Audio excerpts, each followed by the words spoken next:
With the Butt Kicker Gamer 2, what you see and what you hear is what you feel. Butt Kicker. The future is feeling.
The return of the prototypes to the Precision Racing League came with a lot of hype, and they certainly delivered in last week's doubleheader. It was Sean Campbell who scampered the LMP3 victory on his return to the PRL. Jared Farewell went to victory in GT4 and became the first driver ever to defeat Alexis Moisin in the PRL. And in addition, Pat Pelchat and Jack Hedgecox ended up winning in GTP and LMP2 right here at Indianapolis. We welcome you to another night of PRL's Monday Night Multi-Class Series as the LMP3-GT4 Challenge takes on the virtual Indianapolis Motor Speedway at the road course, and a little bit later, the GTP-LMP2 Series takes on the virtual Fuji International Speedway. Hi everybody, Joey Tebbin here in the booth alongside super sub Derek Watson this week in the booth, and our producer Dustin Ollis is behind the scenes.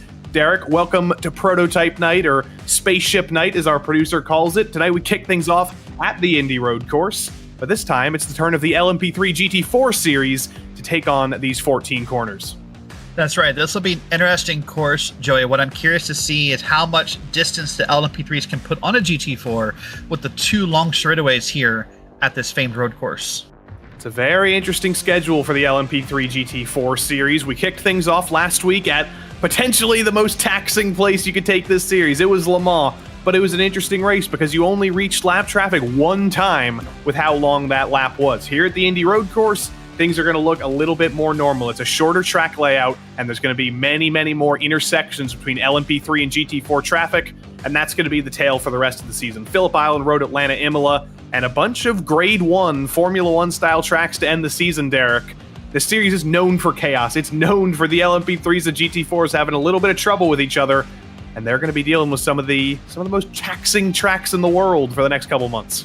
Well, if you want to deal with lap traffic and chaos, Joey, week 4 at Road Atlanta, that will be the place where you can catch all the lap traffic all the time.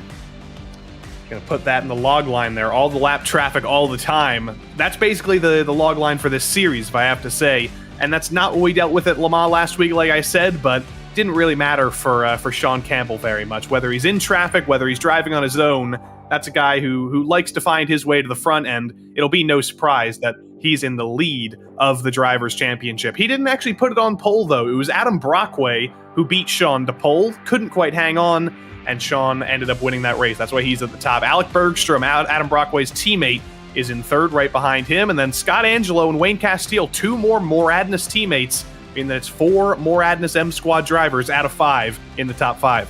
Jason Drescher, 6th, last season's champion in GT3 Fixed. Arrow Rexoy is 7th. Then Wesley Griffith, Greg Doucette, and Corey Precker, all lucky to survive in the end spots of the top 10 after last week.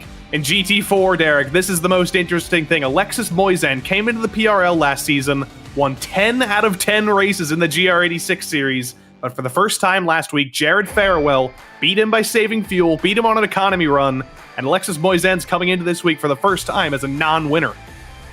Yeah, it'd be interesting to see what his response to that is, Joey, and how he, if he works harder this week to get it, or how he'll respond to that moment. It was an exciting moment to, in a way, like an end of a legacy, an end of an era, to see not Alexis Moisan winning here on a Monday night. We'll have the team's championship points calculated for you next week. Don't have them tonight, but things are still heating up in the team's championship. We're still adding up all those points, and that's going to be even more interesting to track, especially in this GT4 series, as the team alliances get kind of muddled up with some of the new drivers. Qualifying is currently underway on the Indianapolis road course. It's single car qualifying. It's closed qualifying because of traffic. But before we can get into that, we've got to thank all the people who make all of this possible here with PRL on RaceSpotTV. First and foremost, Advanced Sim Racing. Owned and operated by passionate sim racers, Advanced Sim Racing designs and builds the sturdiest and most durable aluminum profile racing simulation cockpits available in the market today. All PRL members also get a 5% discount on ASR products using the Precision5 coupon code. Racebox offers mid and high-end button boxes for sim racing enthusiasts, from the casual gamer up to the most meticulous sim racing driver. Competitively priced and carefully handcrafted, their button boxes are an enjoyable addition to any sim racing setup. Visit RaceBoxSimRacing.com and also get a 5% discount, also using the Precision5 coupon code. This coverage is also brought to you by The Butt Kicker.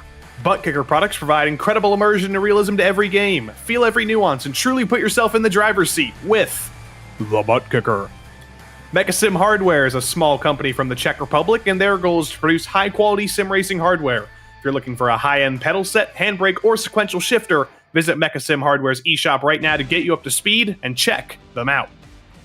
More Adness is a performance lifestyle brand motivated by motorsport and founded by professional race car driver Daniel Morad. For more information, visit moreadness.com. And last but not least, Mr. Hedge iRacing Photography.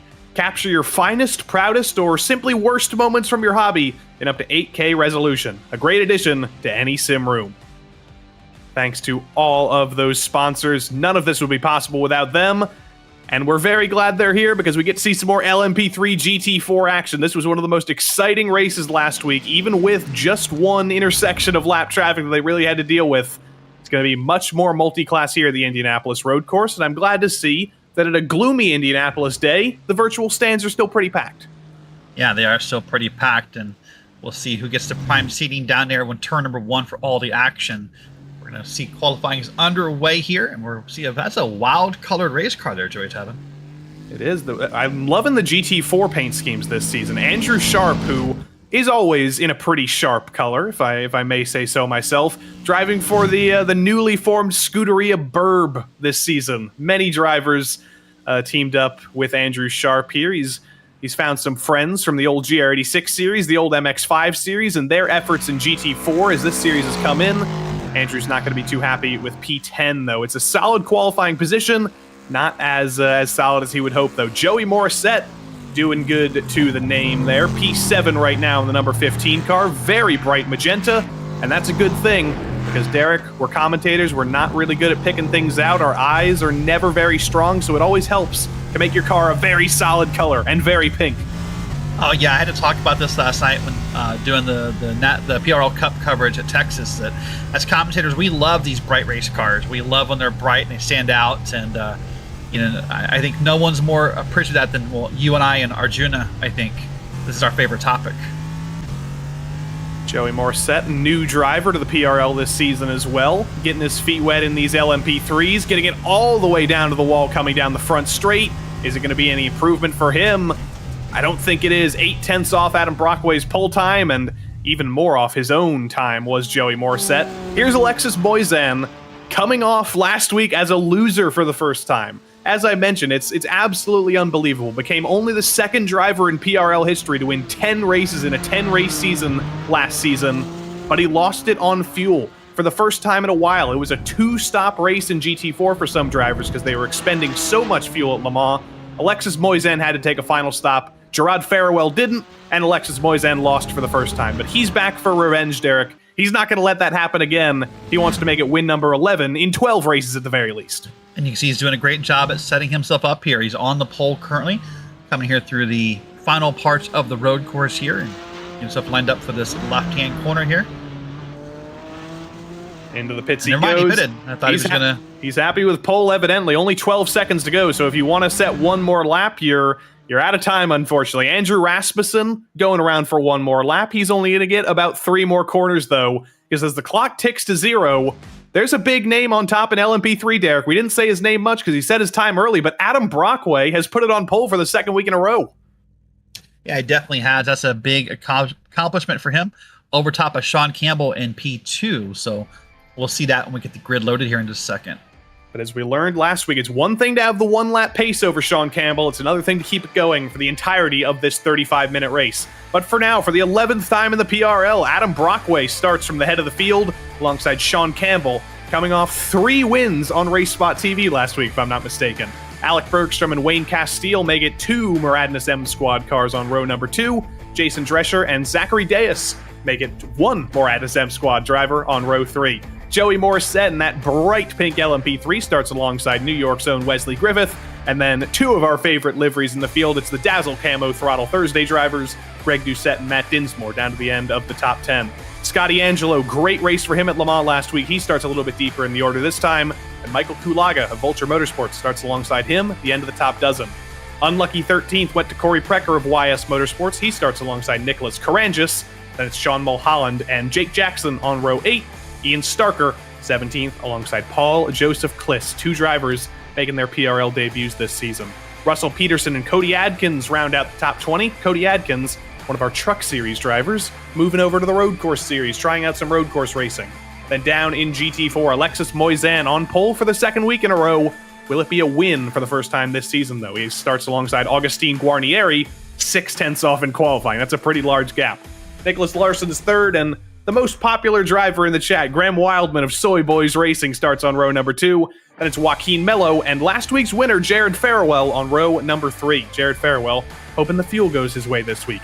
Cade Smith was close to a podium last week. He starts alongside Thomas Dunn. Then Michael Pabiano and Andrew Rasmussen, 2 GT3 fixed drivers from the past, take on the GT4s. Right ahead of series organizer Andrew Sharp, starting alongside Nathan Jennings, big fast racing driver, hoping he's going to be big fast today.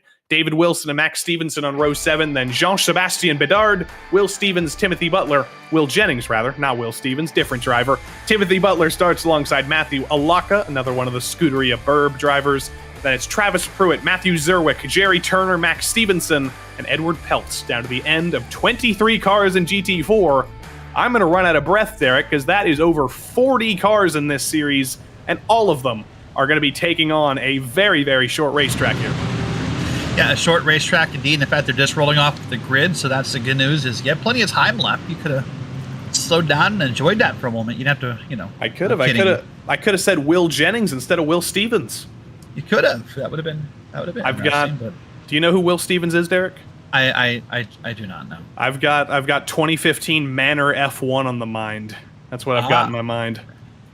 Will Stevens was actually Alexander Rossi's teammate when he had his 3 races in F1. So that's one of his claims to fame. Also a very successful sports car driver. So Will Jennings should be thankful that I accidentally said his name. That's a good comparison. And yeah, you could have said way worse than that. Like you could have called him Peter Jennings or Ken Jennings. Ken Jennings. That's the other one. Yeah, I mean, that's a pretty good one. You call me Ken Jennings, I'd be stoked. Yeah, exactly. It is a short racetrack. It's not considered a short track road course wise. Some people might disagree with that, but compared to Le Mans last week, compared to some other tracks we're going to this season, only a 1-minute 20 lap time for these LMP3 leaders. This is a short road course. There's going to be a lot of traffic interaction.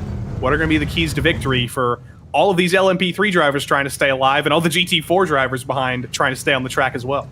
Well, the obvious answer, Joey, is navigating turn 1. Right? Any race we see here, whether it's real life racing or sim racing, navigating turn 1 is always the biggest factor in winning this race. Then the other one though is going to be about managing your patience in the lap traffic or the multi-class traffic for these LMP3 cars. You're going to come around to a GT4, and how you manage that will matter here. Sean Campbell trying to make his own track there through turn 9, just getting a little bit of extra heat in the tires, I think. But this is an interesting position if you are Sean Campbell here, because you've got more Adness drivers all around you.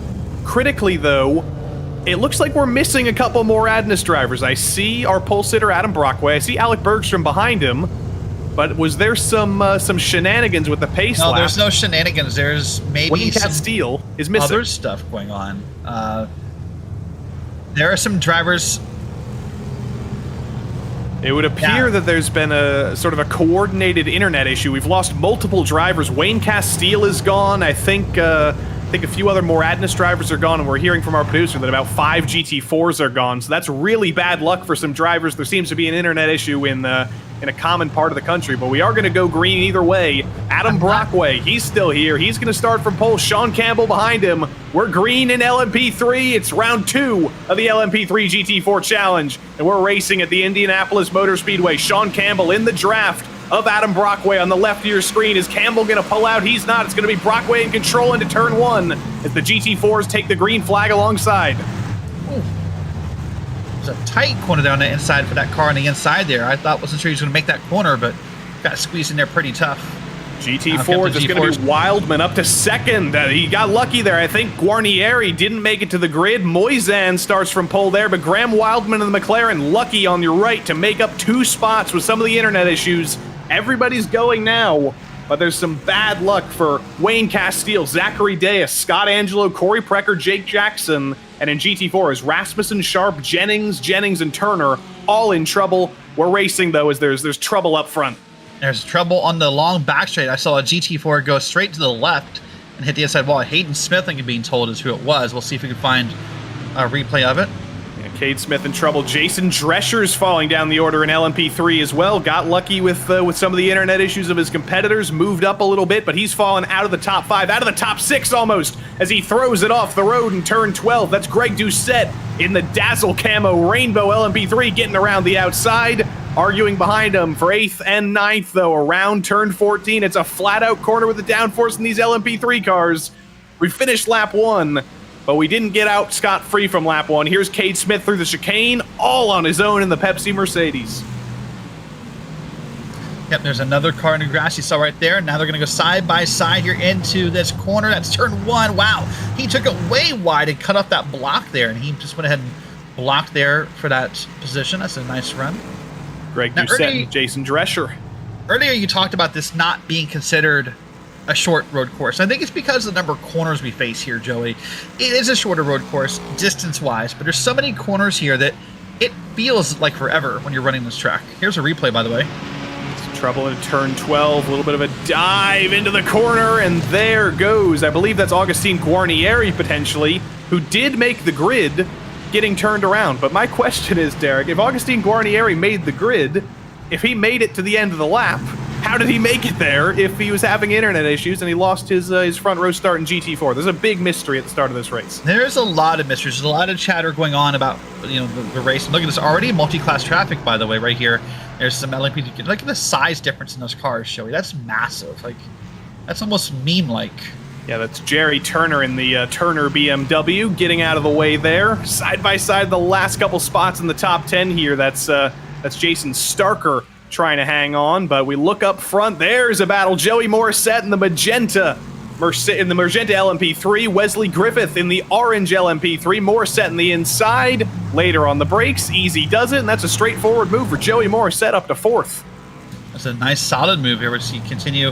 This is probably the most exciting part of the track in some ways, is this entry into 1, watching how wide some drivers take it to block off a pass or a move, but overall, turn 1 has been clean. It's been other parts of the track where we've seen some incidents and some wheel hops and some fun cars. Now, so drivers are going to start to feel back in. Go ahead, you're going to say the same thing. Yeah, good news for fans of the likes of Wayne Castile and Scotty Angelo, Zachary Deas, Corey Precker. I don't believe they've gone a full lap down, but there was an issue with many drivers. As the grid started to set, apparently there were some technical issues for a few drivers. Their sim crashed. They had to get back in while the pace lap was going. So a lot of drivers have started from the pits, so they're still going, but there is a big, big negative effect there as there's a little bit of trouble in the chicane. Didn't see who that was in the white LMP3. Waiting for some traffic to come by is Cody Adkins in big trouble early on. Yep, doing the right thing here and waiting. Oh, nope, never mind. I thought I was just going to wait for the traffic to go by, but he should have towed it back to pit road.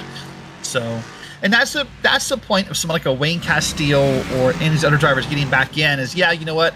You're not going to win the race. You have to accept that. But with how short this track is, if someone wrecks out early, you can still pass them for position. And you don't want to use your drop week in week 2 if you can afford not to. So why not get back out here and make the best of what's possible in this moment? A little bit of a courageous train here at the end of the top 10. Ian Starker behind him. Paul Joseph Clist at the end of the train as well. Two new drivers to the PRL are Courageous and are Starker and Clist rather. Courageous, the experienced veteran, but here we go. Jason Drescher and Joey Morissette side by side. Morissette wants the podium. Morissette wants P4, but he's going to lose out to Jason Drescher, who's not going to give him the light of day there. At the end of Holman Boulevard, Drescher around the outside, going to become the inside in the second part of the S's. The purple milk LMP3 hangs on, and Joey Morissette has to settle for 5th again. I was curious if Morissette was going to try to cut the inside he done. This is going to be Atkins, by the way. That's that car we saw from the wide shot that was kind of hard to see. Let's see what happens to Atkins here. Tops that curb. All on his lonesome, loops it around. I don't think there would be any real damage on the car from that, but I think in the time it took him to wait for all the traffic to come by, he just said, you know what, I'm just going to take it back to the pits. I think I've waited long enough. I might as well just tow it. Right, yeah, that's what I think I was thinking was as well. But here to come down this frame straightaway, of course, backwards compared to what you and I are probably used to in our common viewing of this incredible course. But that's Morissette now, still waiting to make that pass in that purple milk machine. Looks like he's setting it up, just waiting for that moment. Beautiful shot here from the back of the milk machine. You can see Morissette's doing his best possible to close up any gap he can. And the real effect of some of the technical issues we had at the start of the session starting to be felt. Wayne Castile went 4 laps down from his initial issues. He's back in the pits, so that's very unfortunate for the driver coming into this season as the defending LMP3 champion. Had an okay week last week. 5th place was not up to his usual standards, though. He'd be the first to tell you that. And this week, the technical issues strike. It's not been the best start to the season for Wayne Castile, but Pittsburgh's own driver. He's a steely driver. He will be back next week, and he'll be looking to go where Adam Brockway is and maybe take his position back at the head of the field. We look back to GT4 because there's some lucky boys here, some lucky soy boys, if I may say, because the most popular driver in our RaceSpotTV chat here on Monday nights, Graham Wildman, got very, very lucky at that start. The 2 drivers in front of him on the grid had issues with those technicalities at the start of the session. He's advanced up into 2nd. And he's doing a very good job of sticking with the driver who beat him 10 times last season in GR86's Alexis Moisan. Yeah, doing a great job of keeping pace there. Looks pretty patient. Just going to kind of try to keep pace here and see if he can wait and make the move, not forcing anything. And of course, there it is. The common thing to see is Alexis Moisan back in the front here on Monday night. I thought you were going to say the most common thing to see is Grant. That's a trademark. Can't believe he's paid for that. He's got the big money. That was nice. It must be nice, Grant Wildman. And he's kind of a personal vendetta here against Moisan. The last race of the season in the GR86 last season, Wildman came within about a lap of winning that race. Couldn't quite hold on, so Wildman's out for revenge. We'll tune back into him a little bit later because the heating up has begun in LMP3. Brockway and Campbell, they were separated a little bit at the start of the race. Brockway pushing out a little bit. Campbell maybe hanging back, saving a little bit of fuel. But now things have closed up. Campbell is within draft range. If he thinks about going for a move into turn 1, he may just be able to do it. But the question is, Derek, will he want to go for that move, or is he happy to just ride in line and save fuel for now? I was wondering the same thing. The benefit to being up front here, yeah, you're going to burn more fuel. But how many times in a race car have you been surprised when the leader pulls out and, oh my gosh, there's a car in front of us you just didn't see coming or whatnot? I like to lead. I know it burns more fuel, but I like to have less surprises on my windshield. But here we go. Let's start our first example of big, thick lap traffic. They're going to go to the left side of that one. Now they're going to go to the right side of this car. That's what makes lap traffic difficult, is when they move to different lanes in the same corner. Make sure you clip off Derek saying that for the Race Spot soundboard. Big, thick traffic. We're going to be dealing with that all season long. But both of these drivers are very experienced with that. Adam Brockway has competed in multi-class series in the PRL before. Sean Campbell, experienced at the top levels of sim racing, a pro-level driver. This is child's play to him and Adam Brockway, and they're doing a great job fighting through the traffic. But it starts to get more difficult as you reach the head of the field in GT4. As you reach drivers who are fighting each other for position, they're not interested in being respectful of LMP3 drivers. They don't have to. They're just running their own line. It's up to the LMP3s to decide where to go and preserve themselves as Sean Campbell takes a peek to the outside. Take a beautiful peek to the outside. And of course, you know, the the thing we tell lap traffic all the time when we race, or when you watch your teammates race, is to be predictable. And that's the good news about the guys at the front of the GT4 field. They're a little bit better about being predictable. They're going to hold a line. They're not going to make a sudden move when lap traffic's coming around. But when you get deeper in that field and halfway on back of the GT4s, they don't tend to do that as much. I'll put it that way. I think that's a nice way to say it, right? I was laughing, Derek, because Sean Campbell and Adam Brockway are fighting each other so hard they went off the screen. They got hidden behind our ticker, and Sean Campbell is going for the race lead. I mentioned he might be interested in saving fuel. Well, if he's been interested in that, he's done enough of it. He's fighting Adam Brockway tooth and nail now as he tries to switch it back through the chicane. Sean Campbell's throwing it all at Adam Brockway right now. This is the ultimate challenge for Adam, who won multiple races last season. He's never beat Sean Campbell yet, though, and he would really like to. Campbell peeks to the inside. They're going to be 3 wide with GT4 traffic. Sean Campbell backs out of it, and Brockway hangs on for the moment, though. Wow, that was a wide corner he had to take there because of when the breaking point was with that GT4 car. But you're right in a way. Since their pit stops are required for both classes, I'm a little surprised that, who wants to lead, who doesn't. I mean, the pit stop's required regardless, but now you're talking about shaving tenths of a second off a pit road. We see that all the time in the F3 series on Thursday night, where those moments of undercutting and less pit stops often determines who wins a race. Campbell's going to be a little bit too far back to go for his attempt that he tried the last time around. Brockway's going to breathe a little sigh of relief for the moment. It's going to be a short sigh of relief, though, because look who's ahead. Even more GT4 traffic. It never ends as he starts to catch up on Max Stevenson, Jared Farrell, Thomas Dunn. Brockway critically gets ahead of Stevenson there, though. Good move from him to be ahead of that and get a little bit of a buffer over Sean Campbell. I also do have to point out that the number 27 car, that is actually Max Stevenson. If the 18 car comes up, I believe that's also labeled as Max Stevenson in the session somehow. We don't know how that happened, but the 18 car that's labeled as Max Stevenson is actually Joshua Reed. He's not in the session tonight, though. Yes, he is actually. He's a little bit further back. Big trouble in turn 2, though. There's an LMP3 looped around. Greg Doucette for Throttle Thursday. Was that an intersection with another car, or was that a little bit too much throttle through turn 2?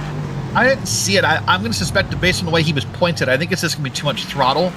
The fact he was already pointed towards the track and not inside of that corner makes me think he just throttled it too much there. Catch a replay when we can. It's all kicked off in about 1 lap's time. Back in line, he's back behind his teammate Nicholas Carangis, trying to navigate through some GT4 traffic, and there's a huge lockup right behind him. Good save there from 12th place. But here is what happened to Greg Doucette in GT4 traffic. 3 wide with a Mercedes and a Porsche, catching up to Wesley Griffith. But I don't think Wesley Griffith or anybody did anything wrong there. Doucette just too late in the brakes and spins himself on the Mercedes. Okay, first off, yeah, but how did he get through there without hitting somebody? He split the uprights in the most impressive way to get to turn 1. I thought for sure that's where the contact was coming from, not from him spinning himself. Wow, that was woof. Speaking of woof, we just saw through the grass went some of these LMP3s just navigating their way through this traffic. In the meantime, while it's a battle for the top 10 in LMP3, it's a battle for the top 10 in GT4 that they're navigating their way through. Jean-Sebastien Bédard, Michael Pabiano, and not Max Stevenson, Joshua Reed in that number 18 car. But they're all fighting for position, and they're also trying to fight to stay on the track as the LMP3s come through. That's the difficulty of multi-class racing, Derek. That's why we love watching it, and that's why it's such a difficult challenge compared to some of the single-make series we've seen in the PRL in the past. Now, here's the other difficulty of a race like this for multi-class, Joey. There's hold on, that's big Joshua difficulty. Reed off the track. I was going to say, the big difficulty now is making the decision on when to pit, right? A lot of drivers will tell you, if I'm stuck in traffic, I'll undercut the pit just to get out of that thick traffic that you're in. But do you want to undercut it early? Do you want to do it late? How long do you want that pit stop to be? There's a lot of decisions to be made here about when you come for a pit stop, and we're not too far from them. We're almost halfway into this race. Producer Dustin Ollis, always on the ball. A sim glitch comes up, technical things come up that give Joshua Reed a cloak of Max Stevenson. He could have taken the credit. He could have just said, you know what, maybe Joshua Reed's doing a little bit of identity theft to keep himself safe in any matters of incidents, but there we are. We know the record is correct. We've corrected the record, and Joshua Reed at least gets to represent himself in that way. We'll try and have that fixed for next week.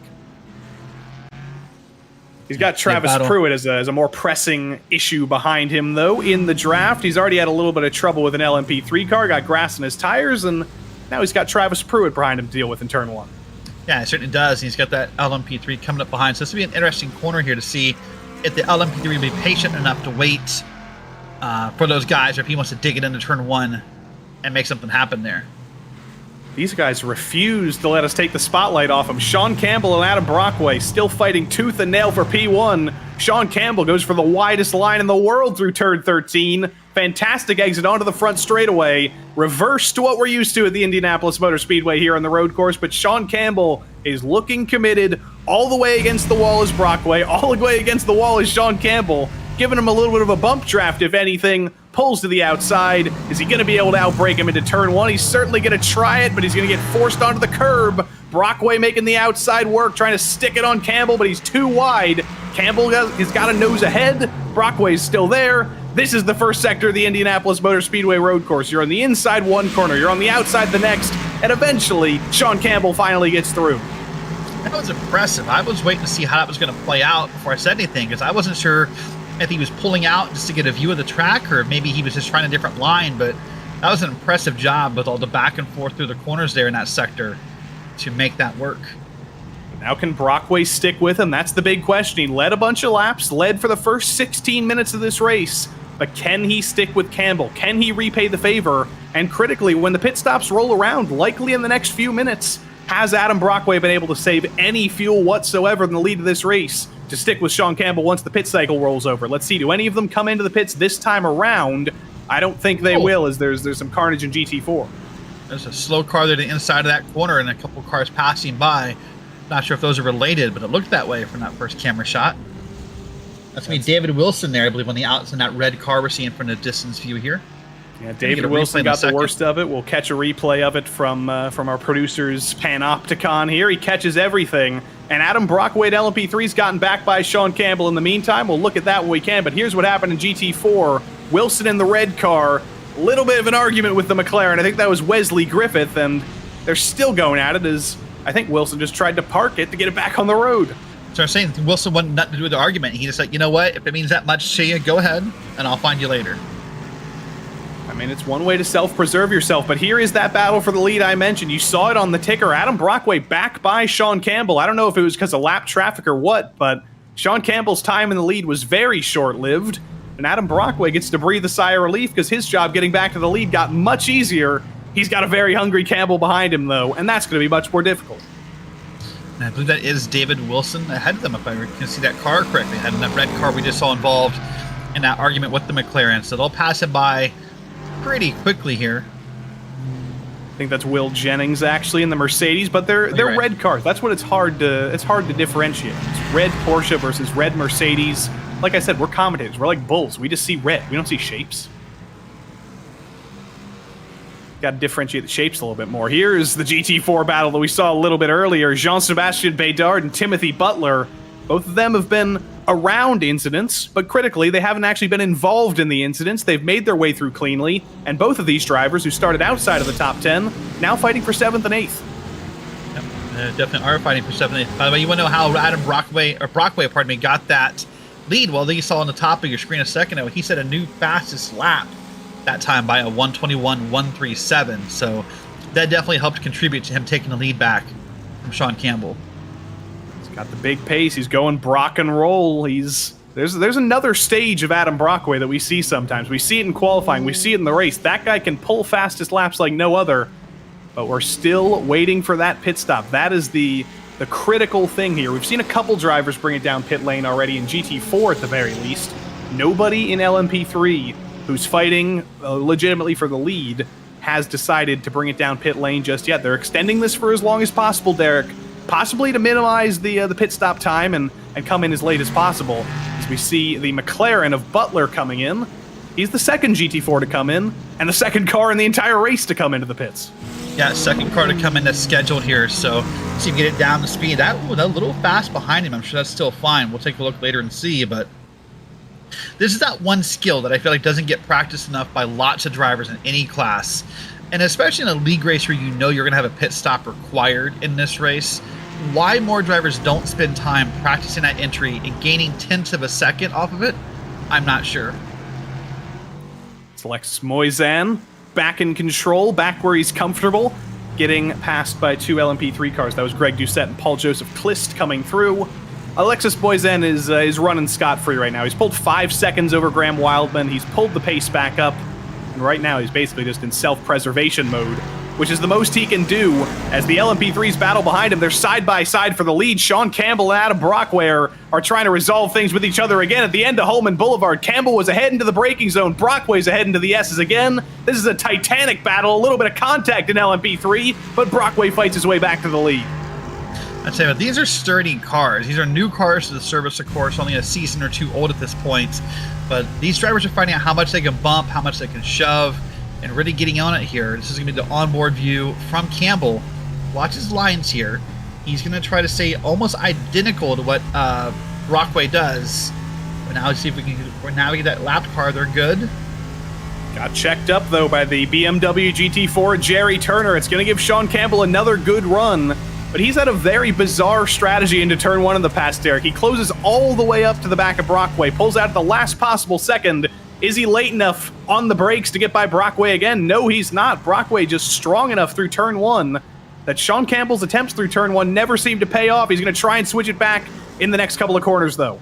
So I think that pullout, what he's doing right there, Joey, is with so much of that car was in his windshield, it's hard to see around it. I think that pullout is simply so he can see his own braking markers he has for this track. I don't think it is about giving that advantage to a lap time or a better line or corner. It's just that he can have visuals on the braking marker so he doesn't blow it. Oh, later on the brakes that time. He was actually later on the brakes that time, and critically, he's going to have the inside into the S's. Has it finally worked for Sean Campbell? He's finally done it. He's taken the lead back from Adam Brockway, but is it right in the nick of time? Is this the time when Sean Campbell decides to come in, or is he going to have another mistake that lets Brockway back through? I was thinking they have to be close to pitting here. We're down to 13 minutes left in this race. We've been racing for, an area of 20 minutes, so any moment now, we should see these cars make that big wide turn here onto the pit exit. Nope, not this time. There it goes right there to the right of your screen. I'll wait and see when they're going to do it. This is an open setup series. We have to remember that. These fuel tanks may be affected by some different setups, and the straight line speed especially is going to be affected by different setups. Who's faster in a straight line? Who's got lower downforce? Who's got more downforce to take advantage of the corners? Alexis Moisan doesn't really care about any of that because he's got things figured out in the Porsche. Graham Wildman and the McLaren as well. They've been fairly equal in terms of setup. Alexis Moisan just faster in terms of pace. Thomas Dunn, great pit stop from him, 15.5 seconds, a second quicker than Moisan in the pits. It's not going to be enough to gain any spots, though. He's going to come out where he came in third. Yeah, the one who had the hardest time there on the GT4 side was Max Stevenson. Look at that, 18.9 as far as a pit stop time. So that'll loosen some time on track. Any amount of time you lose on pit was only amplified on track time. So now here's a battle here. This is going to be for 9th and 10th. We're going to see a side-by-side battle here in the turn number 1, Joey. Paul Klist and Greg Doucette, two actually very similar-looking cars when they run side-by-side, but two different teams. Doucette on the inside, Klist on the outside. It becomes Greg Doucette in P9. Remember, he's fighting back. Got into an early issue, went off track. He's doing a good job of fighting back here, back into the top 10. He's a very consistent driver, finished second in the GT3 Fixed Championship last season, if my memory serves me correct. He's a driver who knows how to survive and knows how to stay out of trouble when he can. But Sean Campbell, the first taker in LMP3, he brings it down pit lane for the first time. Brockway stays out to go one more time around. Looks like Bergstrom is as well, but Campbell decides to kick things off in the pit cycle. And that's a surprise to me. I would have thought it had been the other way around. With Campbell having followed most of this stint, I would have thought he'd had the desire to take the extra lap here and not Brockway, because typically being behind someone would save you more gas. So if I would have had to put money on this 5 laps ago, I would have put it the other way. Things are now resolved in GT4. Moisan, Wildman, and Dunn and Farewell. That's going to be the fight for third, but things are resolved down there.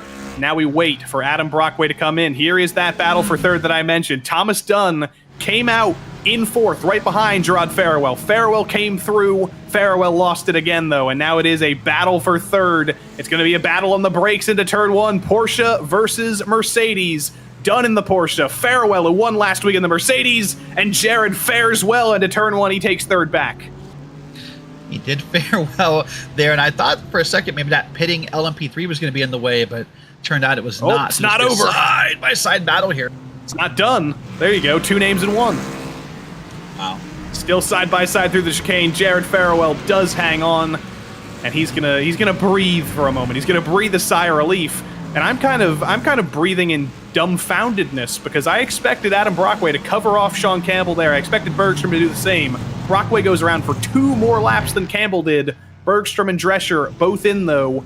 I think Wesley Griffith's gonna follow them in as well. But Adam Brockway, he has done some fuel mastery here, able to go 2 laps longer than Sean Campbell, 1 lap longer than his competitors. There's Wesley Griffith, and everybody else coming in behind him. So now this will be the question in our minds is what is that pit delta? Not just the pit box time, what is the overall pit delta? And that will help determine when Brockway pits about who cycles, with who on out of the lead here or into the lead. We'll see what happens. I cannot believe he's still out there. Wow. I got to give some credit to Michael Kulaga and Matt Dinsmore as well. They've both done great jobs of saving fuel as well. They may not be in the lead of the race, but they've been doing their own thing. Michael Kulaga, part of a PRL family. His brother Eric is going to race tomorrow night and on Wednesday night with you, on Wednesday night in the NASCAR Truck Series. And Matt Dinsmore as well. Many PRL series of experience. But this has to be the lap where Adam Brockway comes in, Derek. It must be. It must be, and it is. Yeah, that had to be it right there. So now we'll watch this pit road time and see what happens here. It's coming in kind of hot. Now, a lot of people will ask Joey, how does he save that much gas? My guess would be if we could watch a couple of his laps from before, typically he's probably going up and down the gears less than his competitors. That sounds weird to some drivers, but that means he's willing to let the engine, rev lower and not be up and down the gear. Every time you go down a gear, especially, you cause that engine to rev up, and you throw a lot of fuel through the system. So he's probably a little softer on the gear shifter than some of his competitors. Remember that number, 7.6 seconds in the box for Sean Campbell. He also got held up a little bit there. He had to pass Matt Dinsmore on track for position, and now it's a race down the front straight. Adam Brockway coming into his stall now. He's in luck, though, because he's got the last stall on pit lane after starting on pole. Look at that number tick up, 7.6 for Campbell, 7.8, 8.0 actually as it updates for Adam Brockway. It's not going to be good enough. Campbell's going to blow by him, and Adam Brockway, in 1 pit cycle, loses almost 4 seconds to Sean Campbell. Wow, that is a big gap he lost right there. So that tells you it's not just about the pit box time. If we can see the overall pit delta times, I'm guessing that we were going to find out that Brockway was not as fast down pit road, or maybe his pit entry was a little slower, because that's a lot of time to lose right there. And in separating yourself in strategy like that, it's all about traffic management. Because if you run into traffic at the wrong time, if you end up in traffic of the driver who came in before didn't, that's where a big gap can come from. That is the dilemma of multi-class racing. You want to try and pull off the undercut. You want to try and pull off the overcut even. But if the traffic says no, you don't get anything. Like Shakespeare said, the traffic giveth, the traffic taketh away. It may have just taken all away from Adam Brockway. But this battle for the podium's not over, by the way. Jared Farewell and Thomas Dunn still going at it. They're still glued together, Derek. They've got magnets in these cars. It does feel that way, doesn't it? They're right on top of each other again here. So we'll watch them. This is, of course, for 3rd and 4th, and both taking great lines here. We're going to see that Farewell got a little out to the outside, a little faster, but not enough to make a difference here. I do have to say, by the way, Derek, it's a PRL mystery that hasn't yet been resolved. Is it Jared or is it Gerard? He put an answer in the questionnaire that wasn't entirely conducive to me knowing that. I'm inclined to say Jared, but it could also be Gerard. I think we need a member of the Farewell family to tell us for sure. Well, he just needs to get up and finish the race on podium. We can get him in here, and we can ask him ourselves.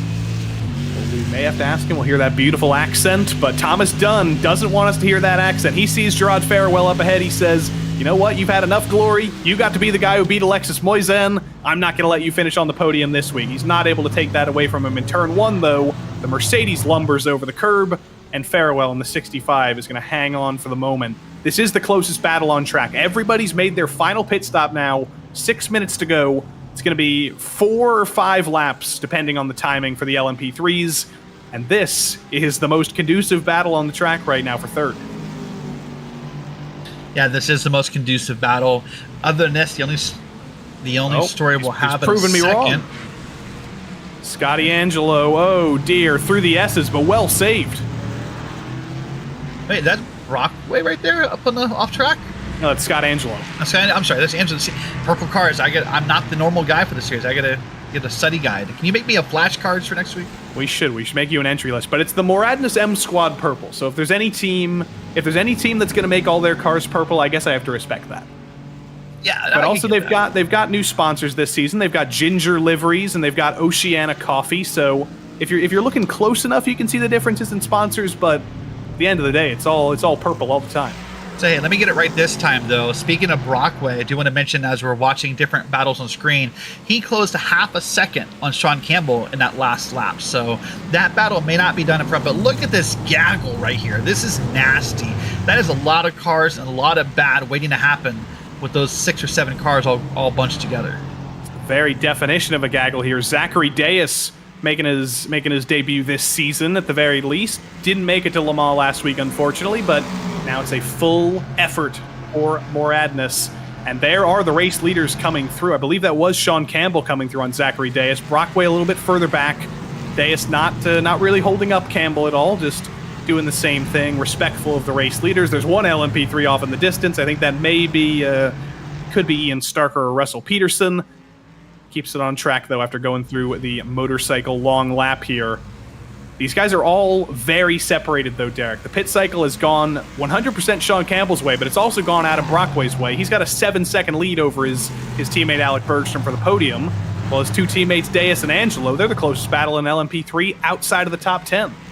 What didn't go Brockway's way, though, is the time he lost in that gaggle of cars. He went from being 2.4 seconds off the leader to about 3.8 seconds off the leader. So Sean Campbell was the big victor in that moment. Battle for position here, if I'm not mistaken. Zachary Deus versus 11th place Sean Mulholland. No, it's not. They're quite separated. That's actually a lapped car behind. That's Brockway coming through on Ian Starker, I believe. There's a lot of LMP3 cars that are painted almost identically, and I can't make fun of you, Derek, anymore, because I just did exactly the same thing with the Moradness cars. Oh, but there's one of his teammates coming through there, through turn 12. That was very, very close. Scott Angelo spins coming into the last quarter of the S's there, and Brockway very lucky to avoid his teammate. And that's the scariest part of any kind of multi-class or team racing, is when a teammate makes a mistake. Because Scott Angelo probably feels worse about that being Brockway than for someone else. I mean, he could have affected a teammate in that moment right there. 3 laps to go at the line for every driver in the field. Campbell in control, Brockway in control. But this is the hottest battle on the track outside of the top 10 in LMP3. Sean Campbell has gotten by all of them. He's lapped all of them. And right now he's just trying to nurse a 5-second gap over Adam Brockway. It falls to a 4-second gap. And he's in control of that now. But farewell and done. They're not over yet. Remember, Derek, I said this was the hottest battle on the track before. It's hotted up just again because they both realize there's not a lot of time if you want to end up on the podium.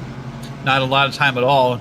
And so the LMP3 go by, so you can keep battling or make this right-hand turn, into this corner. Now the question is, when will Dunn get more aggressive, Joey? Obviously in road course racing, how can he get more aggressive? He's been losing my voice. It's not NASCAR per se, but do you ever wonder from a certain point if Dunn just maybe gives a little bump draft or a little nudge him to a corner and tries to help Farewell get in there, see if he can get around him, or is Dunn going to stay off the bumper and try to pass him naturally? I mean, he's been throwing it all. This has been a fantastic battle to see. So if they get more aggressive, I think we're going to have to start looking back at Nicholas Larson in P5. He'll be thinking, oh, maybe if these two guys take each other out, I could have a shot at the podium, and that's a non-zero possibility. That is definitely a possibility here, but right now, Dunn's just kind of keeping off. It makes me think almost that Dunn's a little faster, just because how early he's braking. It's almost as if he's braking in anticipation of like running onto the back of Farewell. I don't know if that's what's happening, but if you would think if he was, I don't know, maybe I'm off kilter here, but I think Dunn's a little faster and just waiting for that moment. He is in the Porsche GT4. Now this is an open setup series, so you can craft the setup to however you like, but the Porsche not really the car of choice for most drivers in GT4. Now Alexis Boyzan's gone with the Porsche, and he's the race leader dominantly, but that's just because that's the car he's comfortable with. Everybody else has not really wanted to race in Thomas Dunn's car. They've been more inclined to take the McLaren or the Mercedes like Jared Farewell's driving right now. But the Porsche is fighting back in the hands of Thomas Dunn. Farewell is absolutely clogging the curves, but Dunn does it more. Takes the curb too much, spins it around. He's going to have enough of a buffer back to Nicholas Larson, I think, or is he? He's not. That's Larson, his teammate, coming through there. Larson takes fourth, and Dunn just gave it too much. I think he got a little loose on the curb there, and he either did hit or got scared of hitting Farewell in the back of the car, and he spun around here. That is the leader right there. There should be the white flag, Joey Tubman. Indeed it is. Barney the Flagman. White flag for Sean Campbell. It looked like it might not go Sean Campbell's way this week, Derek. It looked once again like Adam Brockway really ate his spinach this morning and was fighting back, battled Sean Campbell for the entire first stanza of the race. But once again, it was the fuel strategy. It came down to a 2 laps difference with Brockway staying out, with Campbell coming in earlier. And in a beautiful recipe, it's all added up to Sean Campbell. But he's still got to make it to the end. He's still got to make it about 1.7 more miles. Still does, and they're not making it easy on him. They're going to stay pretty thick here for being the white flag. And you're right, at one point, I thought Brockway had it. I thought we were going to just take a trip to Brockway Beach, and we were just going to see how it was done and get taken to school. But Sean Campbell did get around him and has made easy work of this now. Took us long enough, but we finally got a real Brockway joke in there. I think I said Brock and roll once, but that's got nothing on Brockway. That's got nothing on Brockway Beach. Thank you. I want to Brock and roll all night, but Sean Campbell is actually the one who's been absolutely in control up front. He's been Brocking in the free world. He's dealing with an absolute calamity of traffic right now, but he doesn't really have to worry about that. He can basically slap on the brakes right now. Even with Brockway closing up to him, he's got this race under control. Last week, Sean Campbell became only the 3rd driver in PRL history to win in 4 different PRL disciplines. And tonight, he's going to go 2 for 2 at the Indianapolis Motor Speedway. Sean Campbell wins an LMP3. We do have to go a little bit further back, because Sean Campbell's not going to be the only winner tonight. Alexis Moisan in GT4 nursing a 8-second lead over Graham Wildman. He's in total control, and he's got about half a lap to go, Derek. It is as if someone went back in time and like the multiverse and has put things back to normal again. Is that 21 of Alexis Moisan is going to win on a Monday night. Got a little bit of traffic up ahead of him, but nothing to be too worried about. The number 7 Mercedes going to pull out of the way there. And Moisan, final sector for him. Last week was very disappointing for him. It's rare to see Alexis Moisan make a mistake. It's even rarer to see a strategy mistake out of the driver of the number 21. He's been an esports driver for quite a while. Won in a rally championship in one of the rally video games in an FIA competition. Dominant in iRacing last season, looked to be dominant at Le Mans, lost that race, but Alexis Moisan is back for revenge, and he's back in dominant fashion for the 11th time in the PRL. Alexis Moisan's going to be a winner. It's 11 out of 12. That's a pretty high percentage, and Moisan's back to victory lane. What an incredible race here in Indianapolis. These guys put on a show, and overall, for all the multi-class traffic, Joey, a pretty clean race. Graham Wildman comes home in 2nd as well. Chat's going to be very happy about that. Graham's going to be very happy about that as well. Got a little bit of luck with some disconnections and some technical issues for drivers ahead, but he took advantage, and he was absolutely in control there in 2nd. Huge gap over Jared Farewell behind. It's going to be the first podium of the season for Graham Wildman. That's hopefully the first of many for Graham Wildman. That's what the chat is hoping for, but it's a solid race. I mean, I don't think we saw any actual multi-class incidents. All the incidents we saw were within their own classes tonight. Exactly right. Is that a good omen for the next race of the night? We'll wait and see in a couple of moments, but for now, Sean Campbell comes home in victory lane for the 2nd week in a row over Adam Brockway. Alec Bergstrom makes it 2 more Adness M Squad Ginger Liveries cars on the podium, and Jason Drescher, fantastic drive for the PRL debutant in 4th, ahead of Wesley Griffith. Joey Morissette, 1 spot up on his qualifying spot. He finishes P6. And then Matt Dinsmore, Michael Kulaga, Greg Doucette, and Paul Joseph Klist rounded at the end of the top 10 in the LMP3s. Zachary Deas, Sean Mulholland, Scotty Angelo, Ian Starker, Russell Peterson, and Karanges and Precker went 1 lap down each. Jake Jackson ran into a little bit of trouble himself. And then we get into the used car lot of drivers who ran into trouble. Cody Adkins spun out himself. Wayne Castile had some connection issues. He actually disconnected twice, unfortunately. So this is going to be his drop week. He's going to be looking forward to next week to hopefully get back to his championship winning ways. In GT4, it was Alexis Moisin ahead of Graham Wildman. With the way things shook out with LMP3 traffic, they were technically the only two on the lead lap, so technically Wildman also lapped the rest of the field. I'm sure that'll make some people very happy. Gerard Farewell, third place this week, a podium this week, a win last week.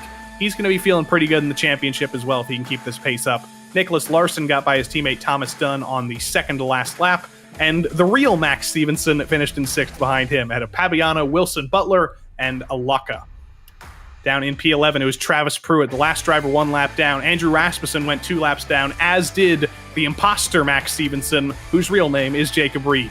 Jerry Turner in the Turner BMW went 2 laps down with Jean-Sebastien Bédard. Nathan Jennings won the Jennings battle over Will Jennings, and Edward Peltz of Soy Boys Racing ended up in the middle. Andrew Sharp was part of the drivers who ran into some technical troubles, as was Matthew Zerwick. And there were a few other drivers, Joaquin Mello, Augustine Guarnieri, both of whom would have started up front, both of them part of the same team, evidently part of the same issue that crashed their sessions. Arcade Smith as well also ran into some early trouble. That was on track, though. That wasn't a technical issue, if I remember correctly. But that's all the results. Seems a lot shorter when you're reading them through the second time, and we've got the first driver in the field to talk to. Feels like I've been talking to you every day, Sean Campbell, but once again, the victor in LMP3 here in the PRL. How did you pull that 4-second gap over Adam Brockway? It seemed to come out of nowhere. Fuel saving. That's about it. Obviously I wanted to battle, but there's a lot more benefit to just saving fuel. So I just sat behind him. I think it got to a point where Adam knew what I was doing, and so we would go into the corners side by side, and then he'd brake early, and then I'd brake early, and we kind of just go through it really slowly because nobody wants to lead. So this was basically the first time you've dealt with multi-class traffic in this series. You dealt with them once at Le Mans, but this was sort of the real McCoy here. It's your first time in GT4 traffic in this LMP3 car. How did it feel, and how much more scared are you for the next 8 weeks of your own survival? It's good. It reminds me, nothing will be scarier, Joey, than Camel GT with the that is pretty hard to beat. That is ridiculous closing speeds. But the gap, the speed difference is kind of similar to LMP2 and LMDH. So, I drive a lot of LMDH, so I'm kind of used to it. It's just at a slower all-round speed on the track, so there's more time to think about stuff. Well, Sean Campbell, 2 wins, 2 weeks in the PRL. Congratulations. You're going to still be in the championship lead, and we'll see you next week for even more of this. All right, peace. Mr. Sean Campbell coming home with the victory in LMP3. We don't have our winner in GT4 here, Alexis Moisin. Hopefully we get to talk to him soon. But for now, Derek, you have the pleasure of talking to Mr. Second Place, Graham Wildman in GT4. Graham, what a run tonight. You gained 4 spots to finish P2. Walk me through that. What was that first couple laps like in the GT4 class? Yeah, it was definitely exciting there at the start. Unfortunately, P2 there had some damage from some of that shenanigans going on in the formation lap, but I was able to capitalize on that and get a good run into turn 1. Coming down the back straight, I had a good run on Moisin. I tried to get the switch back on him, but that's the second time I've tried that, and it just doesn't work against him, so I got to try something different next time. After that, he slowly walked away from me. I just tried to maintain position. So Joey asked Sean Campbell, our winner on the other side, about the traffic. From your point of view of the slower of the 2 classes, what's the traffic like now being in your first race where you had to face the leaders multiple times? It's a little bit of give and take. There's definitely spots you'd prefer to take traffic than others. I definitely had a couple of weird interactions with the LMP3 cars going through there, but it's a lot of watching your mirror, and I have my spotter in my ear kind of telling me gaps to the cars behind. But yeah, it always keeps you on your toes, and you try not to do anything unexpected for them. So of the tracks that are upcoming on the schedule, which is the one you're most concerned about the traffic? Most concerned? I think this one's probably one of the worst. Road Atlanta's going to be really rough just because of how short that lap time is. That tends to be how it is. Just shorter the lap time, the more you got to deal with them. So it'll be those shorter lap time tracks for sure. Fair enough. Well, good job tonight. Is there anyone you want to say hello to or thank you to on your way out? I want to say thanks to my spotter, Nick. He's doing a good job this whole season with the pit stops and with watching for the guys behind. So we'll keep working hard, and hopefully we can bring the fight to Moisin a bit harder next time. Awesome. So we're doing this new tradition at the end of interviews. We're asking a silly question to get to know our drivers. So I have a question for you. If you could dip a French fry, any condiment of your choosing, what condiment would you pick? It'd have to be honey mustard. That's the go-to. Solid choice. That's a solid choice. All right. That's good. All right. Well, listen, good job on P2 tonight, and we'll see you next week. Thanks, fellas. See ya. All right, Joey, and that is your second place finisher. Indeed it was, and we do have our winner in GT4 with us for a quick chat. Alexis Moisan, back to where you were all season long, back to victory lane. How good does that feel after coming up just short at Le Mans last week? Yeah, it feels good. I think I was unlucky last week, so it's very great to have a win this week.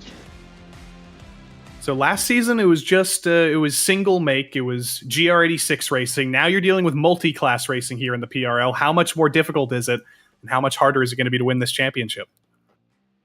I think it was quite scary sometimes. The LMP3s are a lot faster, so yeah, sometimes you don't know if they're going to overtake or if you have the corner for yourself. So yeah, it's going to be hard. Hopefully there's no accidents, but yeah, we never know. Well, Alexis, congratulations. You're back where you belong, I think, in victory lane, and we'll see if you can make it 2 out of 3 next week. Thank you. Have a great night. Alexis Moisan, back in victory lane, Derek. Back where he was so comfortable. It was 1 week of heartbreak, but I have a feeling we're about to see another reign of terror from Alexis Moisan over the course of the rest of the season. That's one race in the books now. LMP3-GT4 Challenge is done, but we're not done racing tonight. LMP2-GTP coming up next. But coming up next week for the LMP3s and GT4s, Derek, it's one of my favorite tracks on iRacing, one of the most underrated tracks in the service. We go down to Australia for Phillip Island. I start to say maybe one of the most underused tracks in the service. I'd have to pull the numbers to know that, but I don't see this track come up a lot, I feel like, so maybe that's why it's underrated. That's Dustin's yacht in the distance, by the way. I can't believe he never lets us ride on that yacht, but you see that boat in the middle of your screen? That's what the broadcast's being produced on right now. So we'll get some good internet connection. We'll be very close to the track, and we hope you'll join us same time, same place for LMP3 and GT4 action at Phillip Island. But as I mentioned, don't fret because we are not done racing tonight. We've got another battle of multi-class, and it's all prototypes all the time. It's the PRL GTP-LMP2 challenge, and we are here at Fuji International Speedway. We moved from the Indianapolis Motor Speedway, built as an oval, turned into a road course. The Fuji International Speedway, Derek, developed as an oval, built as a road course, and now one of the most premier Grade 1 racing tracks in Japan. Yeah, and there's a lot of premier tracks coming up on the schedule, Joey. Next week is Spa, then you go to Road Atlanta. We have the Watkins Glen Boot coming up, then Le Mans, Sebring, Monza, Road America, and Red Bull Ring. There's a lot of premier racetracks on this schedule. This is going to be a fun schedule to watch it play out. And this is one of the series that had some of the most hype coming into it. Of course, there's a prestige calendar following the series on official racing, in official iRacing, that are running these same tracks. So drivers get the chance to practice just a little bit and run more over the course of the week. But the way it went in week 1 was not the way we expected, because Daniel Harris was actually the driver who put it on pole in GTP. Didn't end up there at the end, but it's LMP2 first, actually, because this was far more straightforward. Jack Hedgecox, the returning driver, Derek, we didn't even remember he was a returning driver, to be totally honest, and neither did he, because he competed in about 3 races in another PRL series a couple years ago, returned triumphantly, put it on pole in LMP3, LMP2, dominantly won, and now he's going to be one of those drivers who we look at as, how are you going to beat him in the championship? Yeah, it'd be interesting to see him, but there'll be a lot of competitors behind him. Chensky, of course, is a common name. Caleb Lehman, Josh Gowan, Darian Roy on down. That's your top 5. And all these guys will be trying to find some way to get around him here in the LMP2 class. Joshua Chinsky had his home race last week in Indianapolis, by the way, and now he's a long way away from home in Fuji. But here are the GTP standings that I mentioned, by the way. It was Daniel Harris who started on pole. You don't see him in the top 10, though, because he did not have the finish he desired. He crashed out, ran into some lap traffic that got punted in front of him, and he is going to be out for revenge this week. The race winner last week, Pat Pelshaw, not in the lead of the championship, by the way. I believe he ran into some penalty points. That's why he's been demoted from what would be the championship lead down to 6th. Dave Menino, who finished 2nd last week, is actually in the championship lead because he didn't take any penalty points, and he gets to hang on to a beautiful P1 in the championship over Ryan O'Connor and Michael Diaz. Colin Hopkins in his PRL debut in the top 4 in the championship. He's going to be very happy with that. And there's a smattering of other drivers: Aiden Young, Mac Miller, Brett Thurman, Andres Espinoza, and Ali Hunt down to the end of the top 10 in the drivers' standings. Once again, we'll have team standings for you next week when they start to score a little bit more points, when things start to develop. But for now, Derek, the only standings we care about are those qualifying standings. We've got cars on track. That's right, we do. We're about halfway-ish through qualifying. I don't know, look at that, right on point, 5 minutes left. I was pretty good on the estimate there. Yeah. We're seeing new fast laps being put down. We just saw a notice up top of the screen.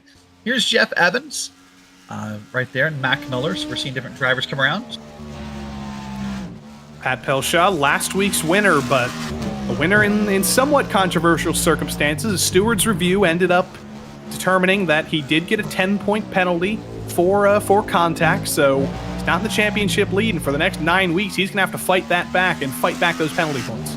And in a point system like what they use in PRL, a 10-point penalty is a pretty massive slap as far as the number of points accrued there, so he'll have to work hard to get around that. Of course, he does get the 1 drop week. Hopefully last week doesn't end up being his drop week, but we'll wait and see a new fast lap. Now, Aiden Young, a 126.225, put him at the top of the board. Daniel Harris, back to the top of the table, Derek. He's out for revenge. It looked like it was going to be a dominant win for him last week. Ended through no fault of his own. And this could be the week where it all comes back for Daniel Harris. But Pat Pelshaw wants to do him wrong. He's going to come to the line to set another lap. And Colin Hopkins is searching for time as well. Definitely searching for time, trying to get in this corner correctly, get tracked back out here, see what he can make happen. As you said, the fun fact about this raceway, not many people know, that originally this track was going to be an oval. It's going to be a very big NASCAR track, and it just never came to be. So the plans for turn 1 that I heard, and maybe you heard differently or better or the same, is that you were going to kind of dip down into turn 1 at a super speedway bank. It wasn't going to be like Talladega or Daytona where you went up the banking. It was going to be kind of a different style track, almost like the iRacing Super Speedway, I've been told. I mean, I'm here for building iRacing Super Speedway in the real world. I hope that happens one day. It's not going to, but that would be... Without that little jump, without the little hump. No, with the jump. I want the jump. Boris Ovando jumps up to 3rd, by the way. Driver who is very, very experienced in road course racing in the PRL, taking on the prototypes for the first time. No surprise to see him up there in 3rd place. Colin Hopkins, not going to be an improvement for him. You can tell coming out of the final corner, he's down by about 5 seconds. He's going to get the chance to go for 2 more laps if he has them in the books. Yeah, I've had a lot of chance to watch Boris race, but we're going to go watch Josh Gowan go around here. He's currently P8, trying to best his 1:30.687 he put in the first time. So wait to see if he can do that here around this multi-turn raceway. It's good to see the Goin family here, Nicholas and Josh, the 2 brothers or cousins. I should remember this. They both told me that. I'm gonna do a Control F of my data here. While you do that, can I say how cool it is? Like the amount of brothers or siblings or I guess relatives we see in PRL across all those series, right? We have the Acostas who do the oval stuff. We have the Goins here, and there's a couple other families who race together across Father PRL. and son in this series. Jeff Evans in GTP, Doug Evans in LMP2. The Chandlers, unfortunately, have been split up. You had Reagan Chandler last night in the Cup Series, Derek. Ryan Chandler racing in LMP2 tonight. It's a family affair all the way down. And they are brothers, by the way, the Goins. I just checked. And that speaks to the quality of PRL racing when you're able to give that word of mouth to your son, your father, your brother, your cousin, whatever you have, and say, hey, this is a great league. I want you to come race with me because this is a good quality league. When relatives are willing to do that and talk about a league like that, that tells you that this league's in good hands. Well, Derek, you're looking at it far too positively, because every time I see Jeff Evans and Doug Evans racing each other on track, I'm just thinking, how funny would it be if they wrecked each other? What kind of whooping would Jeff Evans get if he wrecked his dad? I want that to happen. Yeah, Jeff is a big watcher of the broadcast, so he'll let you know. I often get feedback from Jeff about things he enjoyed and about the broadcast, so he'll let you know later if he's ever been in trouble for how he's raced his dad in the PRL race. Felipe Chiramello here had some bad luck of his own as well at the Indy Road Course last week in this series. Was very fast, I believe in contention for a podium, but didn't quite end up that way. In the top 10 in qualifying right now, 58 seconds left on the clock. If he does have one more lap in the books, he will be able to finish it if he can make it to the line in time. You do get 4 laps in this session. It's a solo qualifying session because there's 2 classes. We didn't want multi-classes ending up on track and qualifying together. You get 4 laps on your lonesome to nail the fastest lap possible. Diaz up to P5 and Chiramello through the final sector. So we'll wait and see what's going to happen here as these final seconds tick off. We'll see if Felipe can turn something better than his 1:26.521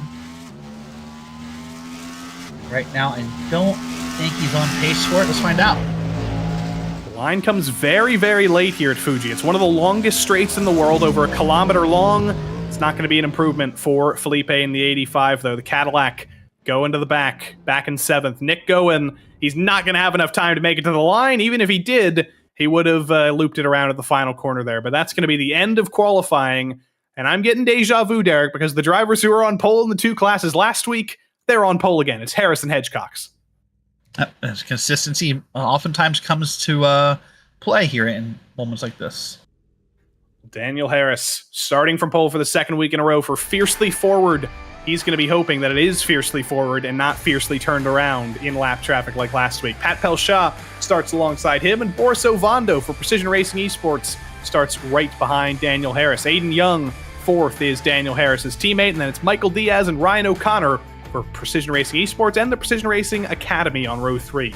Colin Hopkins, Felipe Ciramello down to row number 4. J.R. Williams in the top 10 alongside Eric Neath, and not to be confused with the former Pittsburgh rapper, Mac Miller starts alongside Ryan Reeves.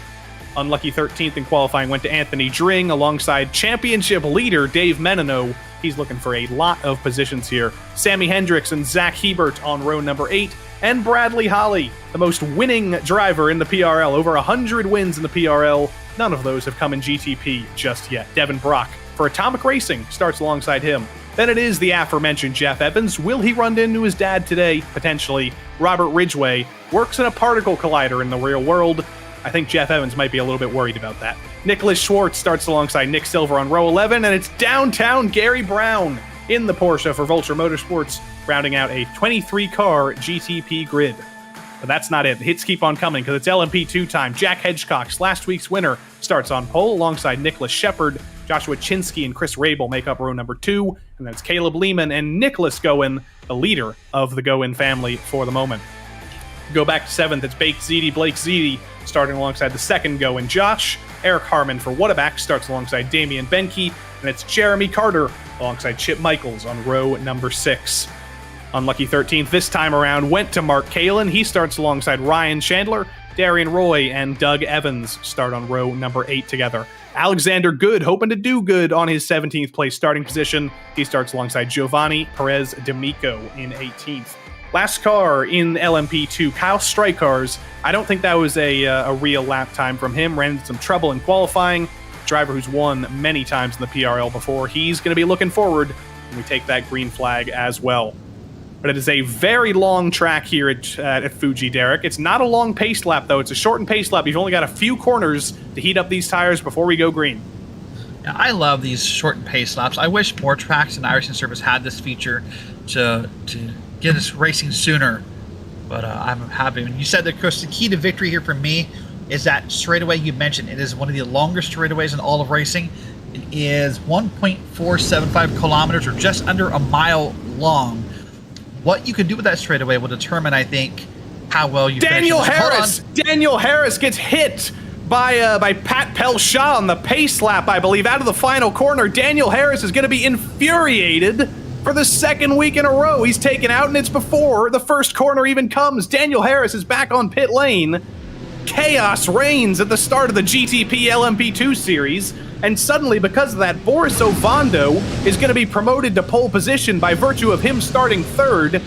Total chaos before the start of the race, and Boris Ovando is just waiting for the green flag in utter confusion. Pat Pelshaw's going to lead us to green from the outside, but does he have damage? Was Boris Ovando meant to start this race? We have no idea. We haven't seen that in quite a while in the PRL. The LMP2s start alongside as well. It's far cleaner for them.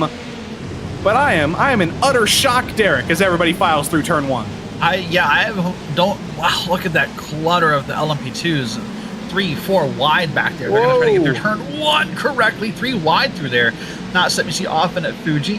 It's Damian Benke in kind of the American flag colored LMP2 on the right side. GTP's filing through the first sector on the left of your screen. Looks like everything's been clean since the start of the race. Colin Hopkins side by side with, I believe, Ryan O'Connor. But big trouble on lap 1. They're almost side by side. Hedgecox and Shepard coming into 300R there, coming into the hairpin as well. Off in the background, many cars. It's a huge wreck. Darian Roy involved. Mark Kalin off the road. That's one of the SRT drivers as well. There's no rear wing. I believe that's Nicholas Schwartz. That's Alexander Good, actually. And dare I say, Derek, that's Alexander Bad. That is Alexander Bad. This has been crazy. Like, wow. I want to go back and see the lap 0 incident and eventually, but like, wow, for what a clean race. I mean, obviously different tracks, but for what a clean race the last race was, we are already heavy on stories, and we've not even completed a lap here, Joey. It's very rare you get to say that, Derek, a lap 0 incident, but that's exactly what happened. And Pat Pelshaw, the driver who may have been the cause of that, we can't diagnose it just yet. We can't say it was anybody's fault yet because we haven't re-seen it, but for now, he's in the lead of the race. His teammate Diaz behind him, his teammate O'Connor behind him, his teammate Ovando behind him. It's Precision Racing Esports, or Precision Racing Academy 1, 2, 3, 4 at the moment. There's been some incredible luck on lap 1 for some of those drivers. Yeah, some incredible luck for some incredible bad luck for some. The biggest surprise to me, by the way, is Ovando is back to 3rd. Of course, he's a regular of the F3 series on Thursday nights here on RaceSpot, but at one point he could have been pole. I think he was a little nervous to jump it, just in case maybe the iRacing service thought he wasn't the leader, but... Well, yeah, I wonder... We can talk about this more, I think, when we see the replay, but if that happens on the pace lap, do you get promoted to pole position technically? Here's what happened. Okay, hold on. Here is what happened. That's Daniel Harris in P1. That's Pat Pelshaw on the outside. Oh, I don't think that's on Pat Pelshaw. What do you think, Derek? I think Daniel Harris tried to burst up the speed, slammed on the brakes, and it all kicked off behind him. I don't know. Like, part of me agrees with you, but part of me says you're under pace off. Why did you feel the need to, like, slap the gas pedal? You're under pacing. You weren't going to gain anything. I'm confused by what happened there in that moment. I'd love if one of them wants to come in the interview room if they're not racing anymore and talk about it, but yeah, I don't know. Something tells me Daniel Harris doesn't want to talk about that, Derek. I have a feeling, but let's see what happened. It's like it's such a weird angle. We'd have to get a perspective, I think, from the helicopter view. Was it Harris that accelerated and braked, or was it Pelshaw that accelerated? That's what we've got to determine there. I think it's Harris accelerates because, I don't know. I mean, you could be either way. You're right. We'd have to see maybe from Harris and see what happened there. But why you felt the need to slap but you know what the good thing is, Derek, actually? The good thing is that that's going to be reviewed by a talented team of stewards. Arnaud Genet in control of the stewarding committee here in the PRL. I can guarantee a protest has probably been sent out already. And we may have to let it to the pros to determine what happened there, because we're just commentators, Derek. We'd probably be the ones causing those incidents, if I'm totally honest. Maybe. And, you know, I will say, on the positive side of PRL, we're going back to that for a topic, the road stewards and all stewards do a great job at communicating the expectations and the rules. When they put out a beautiful video of all the road expectations for these drivers before the season begins. So when something happens here in PRL, it's not a surprise. They're very upfront and transparent with their decisions. Do that decision in a couple of laps, or in a couple of days' time. But here's what happened on lap 1. It was a massive accident into the hairpin. Josh Goen in the green car, Damian Benke up ahead, and a few others behind him. Goen under braking into the hairpin. I locked it up. Benke makes it through. No, he doesn't. Very much involved. Darian Roy involved, and many more pile in. Yeah, that car on the inside locked it up. You can see the smoke coming from the tires. He tried to get to the inside of the corner and realized he wasn't going to stick it in there. And you can see the tire smoke from when he tried to lock the brakes and just slid it up the track. Still quite a close battle. Very far through the field. Ryan O'Connor and Aiden Young. Maybe two rivals now that their teams have come into contact. It's Precision Racing Academy, not esports, that Ryan O'Connor's racing for, versus the fiercely forward driver of Aiden Young. As it's 1, 2, 3 for Precision Racing Esports, Ryan O'Connor is trying to make sure it stays 1, 2, 3, 4 in the family. And this is a beautiful racetrack, and they're just going to try to race through it here. This is a pretty well-known racetrack for many reasons, so everyone has seen this racetrack if you're a racing fan. You know, F1 has had races here.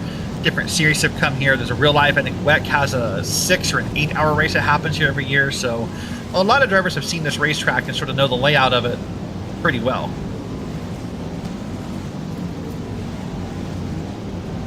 The final corner is the SRT esports driver, J.R. Williams. He's had a pretty solid start. Another driver, Derek, or actually Dave Menino, is further ahead there. J.R. Williams, though, won in F3 last season, so he's coming into this season with a full head of steam. His teammate Dave Menino doing a good job moving his way forward as well. Here's P6 and LMP2, Chris Rabel. I don't believe we saw Chris last week, Derek. I believe he's making his season debut this time around. He's had a solid start, currently in P6. Unfortunately for him, he's got a train of drivers behind him. Got a whole train. What'll happen is, though, especially in this long straightaway, we talked about how long it is, they'll get a nice little draft right there, and they work it together. They could get around him. Now, this being an open setup league, maybe the setups are different, and that'll stop that from happening, but the 2-3 drivers in a row there should be able to form a train and catch up to him. I don't want to keep rehashing the same incident from lap 0, as you said, Derek, but I've got messages from 2 different PRL drivers already just expressing their opinions about what happened. I can tell this is going to be discussed for quite a while. Yeah, this will be a very hot topic. I can feel that already because I'm confused. A lot of times, you know, you and I work together. You know, I'm not short on words. Here it is again. Let's break it out again. We can't really diagnose anything about this. We can't tell you who was at fault, but something happened and ended very badly. The only thing I can say that's weird, pardon me for cutting you off, is that he's kind of sitting in the middle of the track. Like, had he been to the right side, had he should have been, maybe he wouldn't have got run over.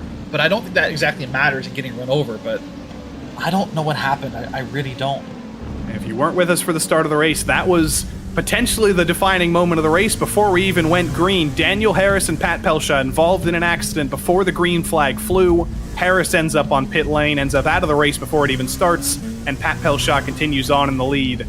The stewards will review that over the course of the week. In the PRL, there is a stewarding system. There are penalties handed out. It's not live stewarding during the race, but penalties are handed out during the week, so that'll be much discussed, and I think that verdict will be much awaited to see who's truly at fault there. But for now, we do have to move on, and Pat Pelshaw especially has to move on, because whether he was at fault or not, he's got to continue racing on. He's in the lead. He's fighting for a championship, and he is still flying forward 8/10 over his teammate Michael Diaz.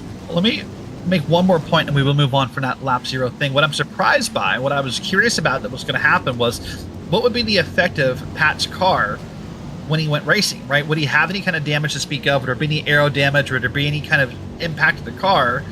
And seeing as how he's sitting in P1, I guess Boris Ovando has just spun off, Derek. Sorry, it's me interrupting you this time, but it was a PRL, it was a Precision Racing Esports 1, 2, 3, and suddenly it almost came undone on lap 0, and now it's come undone on lap 10 for Boris Ovando. It's a little too much of the inside, not even the curbing, but almost to the paint or the grass on the inside. The sausages got a hold of him, I think. I'm not a fan of those Japanese sausages, apparently. I mean, nobody is. They're spine breakers around here. That's the most difficult part about Fuji Speedway. You go offline barely through that final sector, Derek, and if you hit them just wrong, you're getting sent to space, and if you thought you had a floor on this GTP, you're not going to have a floor for very long. No, you won't have a floor for very long if you get on any of those sausages here. That'll kill your car pretty quickly here. Well, things are starting to calm down now. We're about 10 minutes into this race, and of course, Ovondo's still sitting P8. Nice recovery, all things considered. He's going to be looking forward. I wouldn't count out the possibility of a top 5 for Ovando. He was very, very fast. Had a pretty big gap over Ryan O'Connor in 3rd.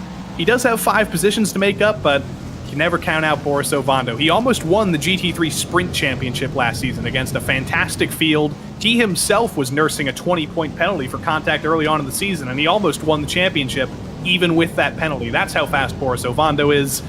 Unfortunately, the thing that did tend to break him down sometimes in previous seasons, Derek, was some inconsistency, some mistakes, and maybe now that he's stepping into a new class, a new type of machinery, he may be shaking off some of the rust. Yeah, hopefully he is. I mean, it's been a pleasure to watch Boris race the F3 cars, and what an exciting season that was last season. You can see it every Thursday night here on RaceSpot. We'll have it. I think myself and Joe Peak will be on the call this Thursday night, so you can see that. But right now, Pat has pulled away. Pat Pelshaw has pulled away here. Half a second on the lead here. Ryan O'Connor has fallen out of the top 3 now. It's starting to fall apart a little bit. Aiden Young for Fiercely Forward has been moving fiercely forward since lap 1. He's back up onto the podium. Was that a matter of time with Aiden Young falling back, with O'Connor benefiting a little bit from the opening lap shenanigans? I don't know, but for now, Fiercely Forward might have lost their first gunner, but they've got a car on the podium now. Yeah, they should have that car on the podium now. Here's something to talk about. Of course, last week, this series was at the Indy Road Course. They've dealt with lap traffic before, but with these quick lap times, not very long from now, the GTPs and the LMP2s will start to catch each other. So it will not be long before we see multi-class racing happening side by side on this track as well. Well, we have a moment in the holding pattern here. We look a little bit further back to Felipe Ciramello. You see 1 car, 2 car, 3 car, 4 cars, 5 cars, 6 cars behind Felipe. That's not one of them, though. That's some big trouble for Nicholas Schwartz in GTP, the Whataback driver, backing it in to the hairpin there. I imagine locked it up, but I'm sure we'll get a replay from the Dustin Ollis Panopticon in a matter of moments. It's a tricky track. It's a tricky braking zone there as well. It is a tricky track. This is a track that's been changed in configuration 4 different times since it's opened in 1965, and I think each time they've made the track a little shorter. Ooh. And hold on, there's that thing. Yeah, braked it up. That's a good call, Joey. I thought he missed the corner. Wanted to lock up the brakes, pardon me, and get around there. I think he may have clipped the grass just barely coming into the Dunlop chicane there, but either way, he's going to be frustrated with himself, but he's going to keep on trucking. Felipe Ciramello's trying to keep on trucking, but things are getting very difficult for him because he's got 2 teammates for Fiercely Forward in both Colin Hopkins and Eric Neath, and also he's got an angry driver who was on the podium a couple of minutes ago, Boris Ovando, desperately trying to recover, and you can see he's pushing in that Silver Precision Racing Esports number 2. Yeah, he is pushing. You can see there by the ticker on the bottom right of the screen, he's not out of P5, which is what you thought the goal was still for Boris Ovando. It's going to get around a couple of vehicles here and see if he can make it happen. Right up on the bumper there, that's going to be Eric Neath right there in front of me. So while these guys ride in the train, we do want to give a shout out to the drivers who have been so kind as to give us their camera perspectives this week. We always love seeing the drivers' faces.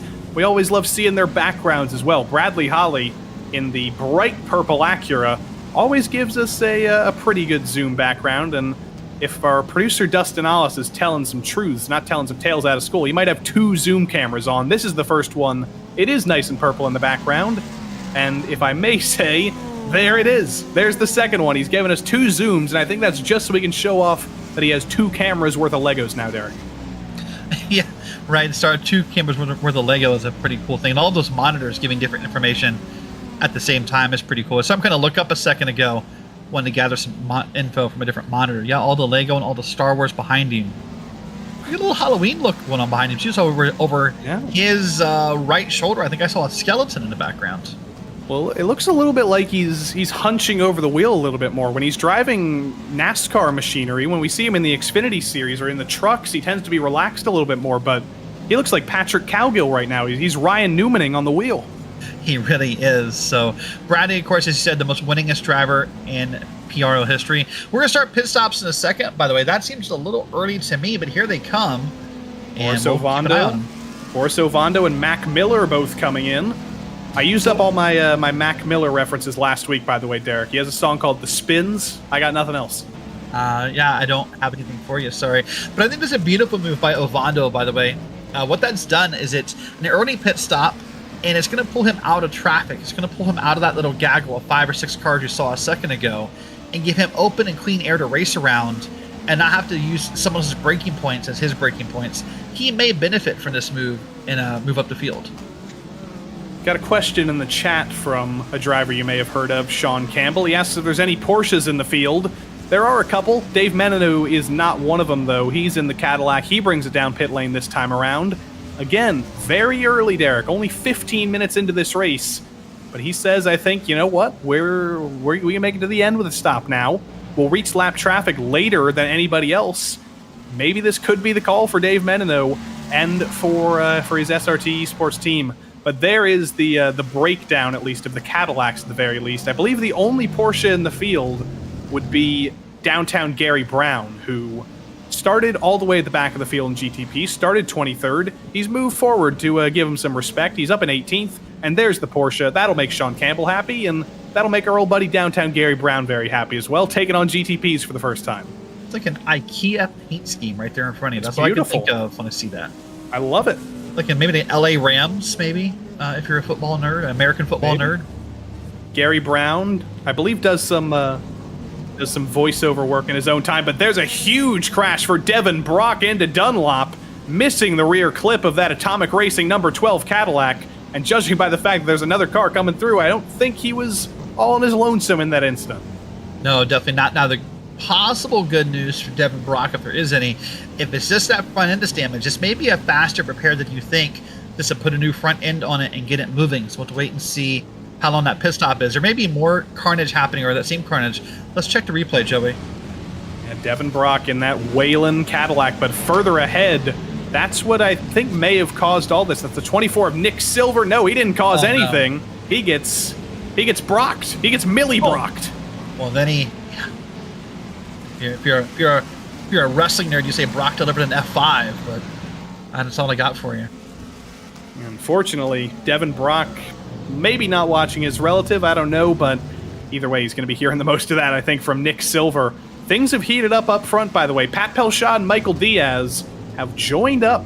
Pelshaw not as in control as he once was. Whether it's a little bit of damage on the nose, potentially, whether it's just Michael Diaz finding his footing later on in the run, Diaz is flying right now, and he has closed down that gap immensely. I also wonder the third option is Pelshaw just decided to slow it down a little bit and save some gas here. Maybe he's realized if he can put that kind of lead on the field, there's no need. Whether you win by a 1/10 of a second or 10 seconds, a win is a win. Why not slow it down and save some gas? Got a fun statistic for you, Derek, about Michael Diaz. Last week, he became, I believe, if I'm not mistaken, only the third driver ever in the PRL to get a pole in 4 different disciplines when he got pole in the Formula D series. So Michael Diaz, a very, very diverse driver, a very versatile driver.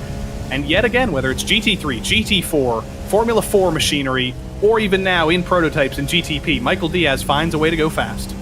Yeah, that's right. To take a look at another driver here real quick, Joey. This will be Ryan Chandler here on the zoom camera in just a second whenever Dustin Ollis pulls it up. There we go. Look at that stoic face right there. I don't know about you, Joey, but when I race, it's not that stoic. No, but Ryan Chandler, we're used to seeing him on the Zoom. He used to give it to us all the time on the GT3 broadcast on Tuesday night. We bullied him a little bit because he used to blur out his background. We called it the glaucoma background, but now he's happy to show us that beautiful family room he's built behind him, and he does have a guitar behind him, and I want him to play some music. Yeah, maybe we can get that to happen, and we get him in a post-race interview. We just gonna do like a race spot unplugged. Well, I always wanted a PRL theme song, Derek. There you go. Ryan Chandler could be the one. He's gonna be singing right now. He's either gonna be singing or he's gonna be screaming as he's got Go in behind him. But the battle's heating up front. Pat Pelshaw and Michael Diaz, they were side by side through the final sector, and now they're both coming in at the same time. The two Precision Racing Esports teammates throwing everything at each other. Young stays out, O'Connor stays out, Ciaramello stays out, but the race leaders are in. And who's been able to save more fuel? Because I think that's what it's going to come down to on pit exit. Yeah, it will come down to it. And by default, it should be the driver in second place who saved more fuel because he's drafting. So we'll wait and see. Here we go. Up on the jacks. It's going to be full fuel for both of these cars. Very close to each other on pit lane are Pelshaw and Daniel Harris. But Michael Diaz, a couple spots behind, he is going to come out of the box and he's going to beat his teammate off of pit lane, but he's going to have his teammate to the inside. Pat Pelshaw might have been able to stay to the inside there. He's going to slot back in line, and he gets into the back of his teammate into turn 1. That's Doug Evans in the LMP2 coming through. He stays out of the way, but I think Pelshaw and Diaz made contact into turn 1 there coming out of the pits. Pelshaw is just a magnet for contact tonight, Joey. That's his second piece of contact here within these 20-ish minutes of racing. So wait and see how it plays out here. I don't know if they actually touched. It certainly looked like they did, but you can see the full lockup from Pelshaw. We'll catch the VOD from the helicopter when we get the chance, but That was almost total disaster between the two teammates. Michael Diaz comes off best from it. Yeah, it definitely comes off best from it. So I was talking earlier about this racetrack, Joey. This is a track. Here it is. Hold on, let's see it again. Oh, I don't think they touched. No, I think he got nervous. You're right. I think he's got nervous. They were scared gonna touch. himself. Yeah. And Doug Evans, I mean, just kind of an innocent bystander there. He's just had drama surrounding him, and he's like, you know what, you guys can do whatever you want there. I'm just going to keep on going. But we've got the final couple cars coming in here. Final couple going one more lap around, but Aiden Young is in. Colin Hopkins is in. Sierra Mello is in. It's a very wide pit window, but these guys are hoping that maybe they can get the benefit of blending in with Pat Pelshaw, who's fallen off a little bit. Yeah, that's the hope here, right? Is that you can make that happen for you. See a pass here on this long straightaway to the inside. Pretty easy pass. And up here, we'll see if that blend works. Ooh, this could be a Diaz Pelshaw situation with Ryan O'Connor and Aiden Young. They resolve things into turn one, though. Well done, Ryan O'Connor, getting on the brakes there. But this is going to heat up, I think. This could be the battle for the podium, Derek. Young versus O'Connor. O'Connor looked to be out for the count. Looked like Young was in total control, but O'Connor, whether he's heated up the tires quicker or what, he is flying and he's attacking Young. He is attacking Young. He's really up on it and trying to see if he can make something happen here. Realizes this is probably the one chance he gets to stay up with him and make it happen. See, riding just a slightly different line. Doesn't want to be fully in the draft. Apparently he thinks that air or that is a little dirty and doesn't want to be behind it. So he's going to try something different here. Fiercely forward yellow, number 427. Fittingly, we have a backwards camera on the rear end of this Cadillac. Eric Neath, his teammate, comes into the pits this time as Fiercely Forward are on the back foot right now, unfortunately, through no fault of their own, potentially, through some incidents on lap one, through some bad luck in round one as well. They're fighting for the team's championship this season, without a doubt, but they're going to be hoping the next 8 rounds get a little bit cleaner, and they can have a little bit better luck, because they're one of the great squads here in sim racing. They run teams in basically every series. Their driver Beckham Jasir won multiple times in the GT3 Sprint Series last season. Now Aiden Young and O'Connor dealing with some LMP2 traffic. O'Connor flashes the lights, and they hope not to come into each other in turn one. They did a pretty good job by not touching there, and it got around all that traffic, like that big herd of 5 cars behind them there. Or 4 wide. Oh my goodness! 4 wide in LMP2. You don't see that very often. They resolve that, and Pat Pelshaw, he's going to add another P word, I think, to his pants to the end of that race. That was terrifying. That was terrifying. We saw who that blue car is there in the background was almost in the grass in the far inside of that corner, just trying to make sure nothing bad happened in that moment. Wow, 4 wide. Did not have that on my bingo card for this broadcast, Joey. It's all circling around Pat Pelshaw. Here comes some LMP2s in. Big crash, and a big crash for one of our Fiercely Forward drivers. That's Aiden Young, who looked to be in the fight for the podium. The 427, missing a rear wing, just like his teammate Daniel Harris did. Was Ryan O'Connor involved in that? That'll be a hard car to drive, by the way. He's trying to get back around to pit road. Hold on. It was O'Connor. Through LMP2 traffic into the Dunlop chicane. And again, it's a Fiercely Forward yellow GTP getting its rear wing punted off. Oh no, that's... Wow. That's another for the stewards to review and see what happened there, but... Wow. Can I say that for Aiden Young, what a moment in car control to get that car back around, Joey, to pit road with no rear wing. That is a difficult task to keep that car under control without the wing on it. Yeah, let alone what Peugeot wants to let you know. The rear wings are fairly important in prototypes, so getting it back to pit lane, very, very well done there. Michael Diaz, we check back in on our race leader. He's not the race leader right now. He's currently in P8, but that's not anything to worry about. We're past halfway in the race now, but you know that you can make it to about 15 minutes, maybe even 12 minutes to go in this race before you have to pit. So Anthony Dring, who's currently your race leader, and the 6 cars behind him, they're all waiting until the last possible moment to bring it down pit lane and take fuel, because they know they can afford to. Michael Diaz just needs to stay patient. Yep, just needs to stay patient and know that you're going to gain some spots when those pit stops happen. So I've tried to bring this topic up twice, and calamity has happened 2 times. Hopefully the 3rd time we can get through it, Joey. This track has changed, 4 different layouts over the years. This is the slowest of the 4 layouts, and also the most corners this track has ever seen. Do you have a favorite layout of Fuji? Is it this one? I mean, I don't like driving this track personally because I'm not very good at it. It's too technical, so I think I have to go with the theoretical 3-mile NASCAR oval that never happened. Yeah, that was supposed to happen back in '65. It's never came to be. This track, of course, been used for multiple things. In 2021, for the Olympics that happened after COVID, this track, Joy, was used for part of the cycling events. Yeah. So I watched more than that. just race cars have been here. Had that on my track. TV, streaming on Peacock. It's a beautiful. They had the whole track set up. They had the banners up. They had the walls up. It was great, and I hope we see a similar thing because the Olympics coming up in Paris. Obviously, the Tour de France, kind of the bigger cycling event there. The Champs-Élysées, I imagine, going to be used, but maybe when we come around to Los Angeles, they'll stick the cycling on Fontana or something. Maybe they'll give me a bone like that. Yeah, maybe so. There's a lot of renovations happened to this track. In fact, just recently they've added sort of an on-site or an on-premise hotel just outside the racetrack here, so fans are able to come stay at the hotel and have views of the track right from the hotel or not too far of a walk to get to the racetrack. Quite a battle here for P12. Likely going to be P7, P8 if I had to guess when everything cycles out, but Dave Menino holding off a very hungry Colin Hopkins and holding off a very hungry Mac Miller behind him. Menino kind of on the back foot here. I don't know if the Indy Road Course was just more suited to him, but he had a fantastic run going last week. Finished second on the track, currently in the championship lead. Fuji hasn't quite been suited to him as much, and he has been fighting off these demons all race long. He's been fighting off Colin Hopkins and Mac Miller now. Gary Brown's in the Porsche as well. That's the first driver from the top 6 to come in. But this battle is going to continue on all the same on the brakes at the turn 1. Yep, on the brakes at turn 1, made a nice turn, or a nice exit out of that turn, pardon me. The word's backwards there, so we'll see him continue here.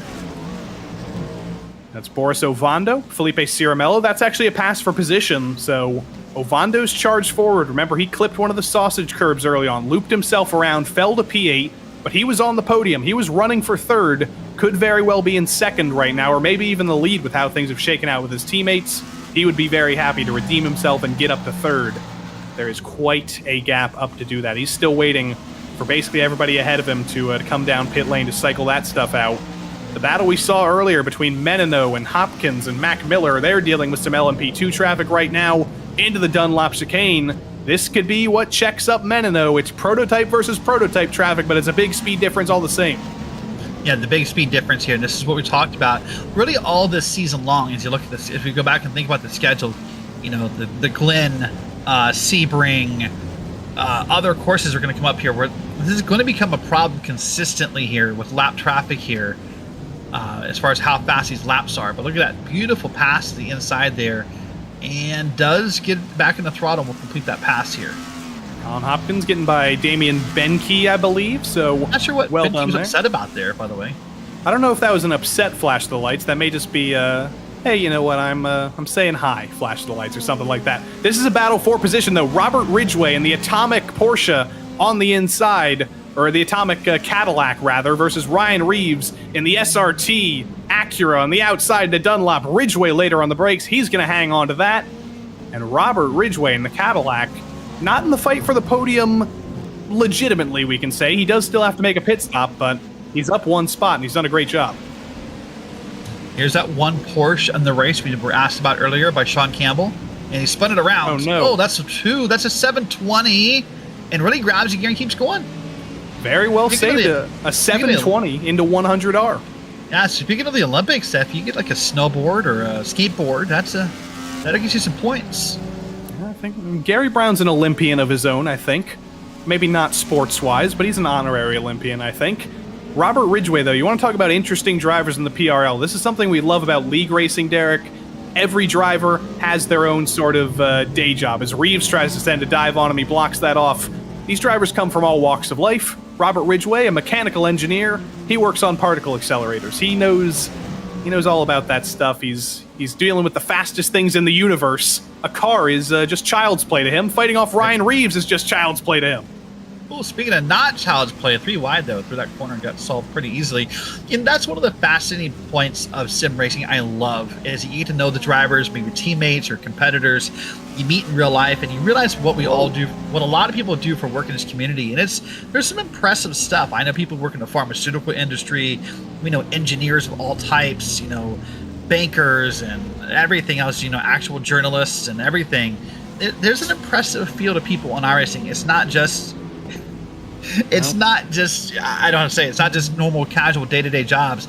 There's some pretty cool stuff out there of the iRacing community. Unfortunately, I'm getting mocked on my ears for something I said. Sorry for the giggle. As I gave Robert Ridgway all that hype, unfortunately, he did end up losing that position to Ryan Reeves, and I do wonder, is this the chance Robert Ridgway is going to take to say, you know what, I'm going to minimize my losses, I'm going to bring it down pit lane? He's not. Bradley Holly is. His teammate Jeff Evans up ahead as well. It's a concerted what-a-back effort. Jeff Evans is in. Bradley Holly is in. Slowly but surely, the track starts to clean up and we start to see the real order of things. But Dring, Reeves, and Ridgway still stretching it out one more lap. Yeah, so I was going to say earlier, this is where Ovando, by the way, will start to catch up in that out of that 8th place is when these pit stops happen. So we'll see where everyone cycles. But let's go back to our LMP2 battle. This is the battle for the lead right here. This is a much closer battle than it was earlier. By the way, I looked over earlier and I thought it was like a 2.5 second gap, and now we're down to less than a second. So great job here. They haven't pitted yet either, Derek. So these guys are able to extend the fuel a little bit longer, I think. Hedgecox is extending the tires quite a bit. You see him drift up over the top of the hill there. Nicholas Shepard is taking chunks out of his gap, as Hedgecox is taking chunks out of his tires. I don't know if he's going to be able to take tires in the pit stop. I think those might take too long in LMP2, but he is struggling. Well, in LMP2, they would happen at the same time, but I think what you're saying, which I agree with, is that you don't need that much gas at this point. You don't need enough gas to justify the tire swap, I don't think. So, yeah, you're probably going to go no tires on this pit stop. But this is a new Jack Hedgecox, Derek. He was totally dominant at Indy. As there's a spin up ahead. I think that's Mark Kalin in the Whataback LMP2 getting out of the way. Don't know what happened there, but Hedgecox makes it through all the same. Shepard does as well. As I was saying, though, Hedgecox, many seconds in the lead in LMP2 at Indy last week. Total control. And now suddenly things look very, very different. And the driver who finished 17th last week, Nicholas Shepard, is fighting for a race win in race 2. It's a very different Jack Hedgecox in this race. Like I said, at one point this lead was over 2 seconds, and now it's down to within sniffing distance here with 0.4 of a second. So I'm not sure what happened. I mean, he's got comfortable, maybe some traffic with the LMDH has got a hold of him. Wait and find out and see what happens here. Only a few more drivers yet to pit in GTP. Basically everybody in LMP2 still yet to make their first and final stop of this race. Robert Ridgway for Atomic Racing came in last time around in GTP. I believe he's fallen out of the top 10 now. But look at how close Hedgecox and Shepard are. The two purple LMP2s drifting it through Fuji. This is not a Formula Drift event. They do run those at this track, and that's how tracks around here in the real world. But LMP2's not meant to drift, usually meant to point in a straight line. And is Hedgecox about to point in a straight line down pit lane? No, he is not. Stays out for one more lap. Does keep it out for a lap here, and I was surprised. I thought maybe that Shepard was going to try to pull the inside and suck a little bit of the draft off of that faster class car, but he did not. He stayed in line. I was curious if he would try that here to help make a move. These guys have both been slow. I don't want to take Caleb Lehman out of consideration either. He's been faster than both of these guys for the last couple laps. He's 5 seconds behind, so he's not going to be taking much solace in that, but if these two do start to battle, if they do start to run side by side, which they haven't done yet, Caleb Lehman, who's only 4.5 seconds back now, he might be thinking, I might not be out of consideration for the win either.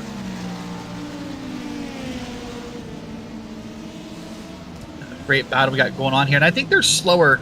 The question is Lehman really faster? No disrespect to Lehman. Is he really faster, or are these guys slowing down to maybe suck an extra lap out of this fuel run here? Are they slowing down on purpose, or has Lehman just found something that could help him catch up? I think we'll have to see when they cross the line this time. Hedgecox through that corner much cleaner that time. So no slidey, no drifting up through the final sector in turns 14 and 15. Through Panasonic, the final corner. Very difficult to find that apex. And off camber corner up over the top of the hill. Both of them keep it pointed straight, but Nicholas Shepard brings it down pit lane. You have to commit very early there. Shepard makes his intentions clear, and he's going to break first. Nicholas Shepard is going to try and pull the undercut on Jack Hedgecox. And that be what you need to do is sometimes, and it often works a lot in series like this, when you pull the undercut, it'll just depend on how long that pit delta is, who you come out behind or in front of, and we'll wait and see what happens here in a lap or so. But right now we're going to go back to the battle for 11th in LMDH or GTP. This would be Another Jeff Porsche. Evans, J.R. Williams, and others right here battling. Another Porsche of Sammy Hendricks, so they're not big in terms of representation. They're a very small percentage, but Sammy Hendricks and Downtown Gary Brown both representing the Porsche. It's kind of unfair. We give Downtown Gary Brown a nickname and Sammy Hendricks doesn't get one. His name is Hendricks, so it's only a matter of time until we think of something. Yeah, it was like Sammy Hendricks. I was working on it in my head and it wasn't quite there yet, to be honest with you. But and it's impressive, by the way, how quickly these guys are adapting to these LMDHs. I mean, we just had the 2 new manufacturers come out a couple weeks ago. And so, obviously, this league was announced before that, but obviously threw a wrench in. So, kind of fun to see. But speaking of fun to see, Doug Evans gets passed on the inside there. And that's Jeff There's Evans Jeff on coming the through. inside. I'm so mad, Derek. I wanted to see them run into each other, but Derek is simply, or Doug, rather, is simply too courteous of a driver. Simply leaves too much room for his competitors. He's too nice. I want to see him wreck his son. Maybe another day.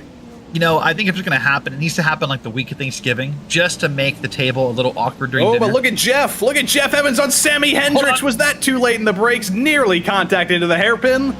Jeff Evans maybe taking my advice literally, not wrecking a family member, but putting fear in the eyes of Sammy Hendricks. That was an impressive move here. Now he's going to try to get a move made on him from behind. So this is going to be a pretty tight here into Dunlop. They're going to get it sorted out for the moment. Race leaders in LMP2. Jack Hedgecox has finished his service. Where is Nicholas Shepard? How is that going to blend together for the win in LMP2? Lehman's done his service as well. We're just waiting for the blend. Shepard on the front straight. It's a very long pit lane. Hedgecox still not out yet. Things are very confusing up front. Hedgecox does finally get out, and I think he's going to be nursing a fairly large lead over Nicholas Shepard. He's going to come out right behind Damian Benke, who's going to get out of the way, and that's how things blend, Derek. 2 seconds between Hedgecox and Shepard. Caleb Lehman's out of consideration as well. Hedgecox, a perfect pit cycle for him to pull 2 seconds. Yeah, what a great pit cycle that was. Able to make a big move there. J.R. Williams. Jeff Evans getting passed by J.R. Williams, yeah. That is for position in GTP for P12, the last spot in the top dozen, and everything is now resolved, Derek. Everybody has made their first and only scheduled stop, and now it's a sprint to the finish. 7 minutes to go. Michael Diaz versus Pat Pelshaw is going to be the race for the win, separated by only 0.7 of a second. It looked to be Michael Diaz's race. He looked like he was sprinting away from his teammate, but just as things flipped around in the first stint, things may be flipping around in the second stint as Pelshaw brings that gap down. Sammy Hendricks. Sammy Big Little Wings Hendricks. That's too much. I mean, it is a song. That's what our producer Dustin Allis is going for, but it's got to be... That's a lot to say. Big Little Wings. I mean, if his car was purple, that would be one thing, but... There's probably something atomic related, I would have to imagine. I might have to ask my teammates.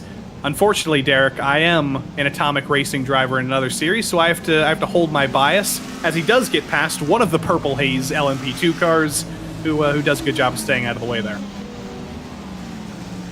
Did a great job of staying out of the way. I'm still trying to process the thoughts of what to do for Sammy Hendricks. Maybe go more Sammy Hagar and less Jimi Hendrix. Maybe come up with something.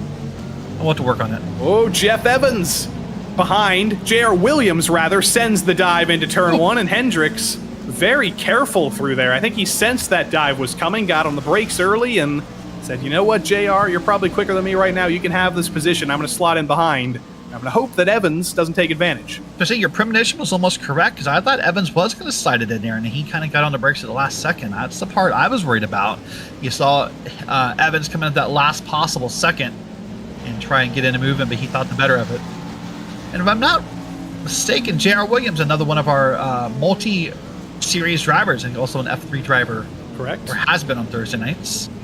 Also the second in command in terms of driver stewarding in the PRL. If Arnaud Genet gets himself into an incident, the driver who they have to go with no conflict of interest is J.R. Williams. So you don't want to get on his bad side either. You don't want to run into him. Look who's in third, Derek. Boris Ovando fell to 8th after spinning out of third, and slowly but surely through the pit cycle, through making passes on track, Boris Ovando has made his way back onto the podium after getting by Felipe Chiaramello. Yeah, remember, he did that move earlier where he pitted it sort of off cycle and early to get out of traffic so that he could, you know, be in clean air, and it looks like it's paying off big time. He's gonna be thinking about the win, I think, but probably not much unless things do start to get a little bit closer and his teammates start to run side by side. They've been magnets for incidents throughout the rest of the race. Hasn't always been their fault. The stewards are going to decide that, but for now, Michael Diaz and Pat Pelshaw separated by 0.6 of a second. It's going to be 2 laps to go at the line, most likely 3 laps at the line, more likely by my calculations. Actually, don't trust my math though. Pat Pelshaw's hoping he has as long as possible to close this down and actually make the move. Yeah, so we'll wait and see what's going to happen here. But Michael Diaz, not Nicholas Diaz, is a UFC fighter. That's a whole different thing. Sorry. Michael Diaz right now is pulling a nice lead here. About 3.5 minutes to go. Hold on.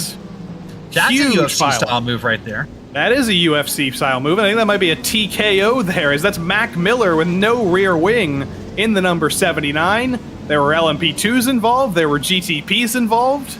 It was an explosion of carbon fiber.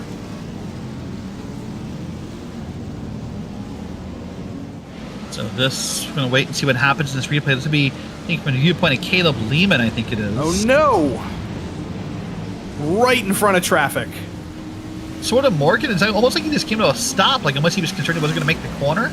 I don't know what happened. We can see it one more time maybe, but that was sort of sudden. Like that wasn't, it's like he stopped in front of the field. Watch this here. Well, he locks up on the brakes, spins it around, and unfortunately for the rest of the field, the way his car spun around, he locked the brakes, which is what you're supposed to do. Make sure you're consistent. Don't make any rash decisions. Keep the car stopped in a straight line. Unfortunately, that straight line ended up right in front of the field on the apex there. That was disastrous. But Mac Miller's staying out there. He's making it to the finish. So what are the quote-unquote good news from that? A lot of those drivers were just slow. At first I thought that was a big 4 or 5 car like collision. Looked like a lot of those cars actually just slowed down to avoid the collision. So maybe better news on the outlook than what it first looked like. Hendricks and Reeves side by side. Still not quite for the top 10. This is for P11, but every point matters. It is for P10 now, actually. With that mistake from Mac Miller, timing updated, and this is for the last spot in the top 10. But as I was saying, Derek, points go down to every position in the Precision Racing League. No matter where you finish, from first to 60th at times, the points go up and down based on your position. So whether it's 11th or 10th, every point's going to matter at the end of the season. Yep, every point matters. In fact, there's other points we often forget to talk about in a broadcast. There's the points for getting on the pole. There's the points for having the fastest lap. That currently goes to the driver in second place. So there's plenty of points to be found here, and everyone does matter. Of course, there's also the points to be resolved on if they're going to, stewards will take any away. But a second week in a row for that lap 0 incident. Going to be the white flag this time, and Michael Diaz has done exactly what he needed to do, Derek. He's extended the gap over Pat Pelshaw. Looked like it might be a Precision Racing Esports versus Precision Racing Esports battle. That's not going to happen most likely unless there's a big error out of Diaz. We have some drive-throughs at the back of the field. I think this is Ryan O'Connor, one of the Precision Racing Academy drivers. He's run into the incident limit, Derek. That's not something we really mentioned today, but if you get 13 incident points in the Precision Racing League in a road course race, you have to serve a drive-thru. If you get 17, you're disqualified. And Ryan O'Connor, unfortunately, is the first driver to come to the behest of that. But Michael Diaz, probably no incident points if I had to guess. He's been the cleanest of anybody out front, and he's going to take the white flag one more lap around the Fuji International Speedway for Michael Diaz. He's opened that gap now to about 1.5 seconds here. So just drive comfortably, don't make any mistakes, and this victory is yours. Got a couple of pieces of LMP2 traffic in front of him. He's got a few cars to pass, but other than that, this is going to be a little bit like a track day for Michael Diaz. The longest straight in the world has been resolved already, and now he's just got to deal with the rest of this 2.8-mile track. It seems a lot longer than it actually is.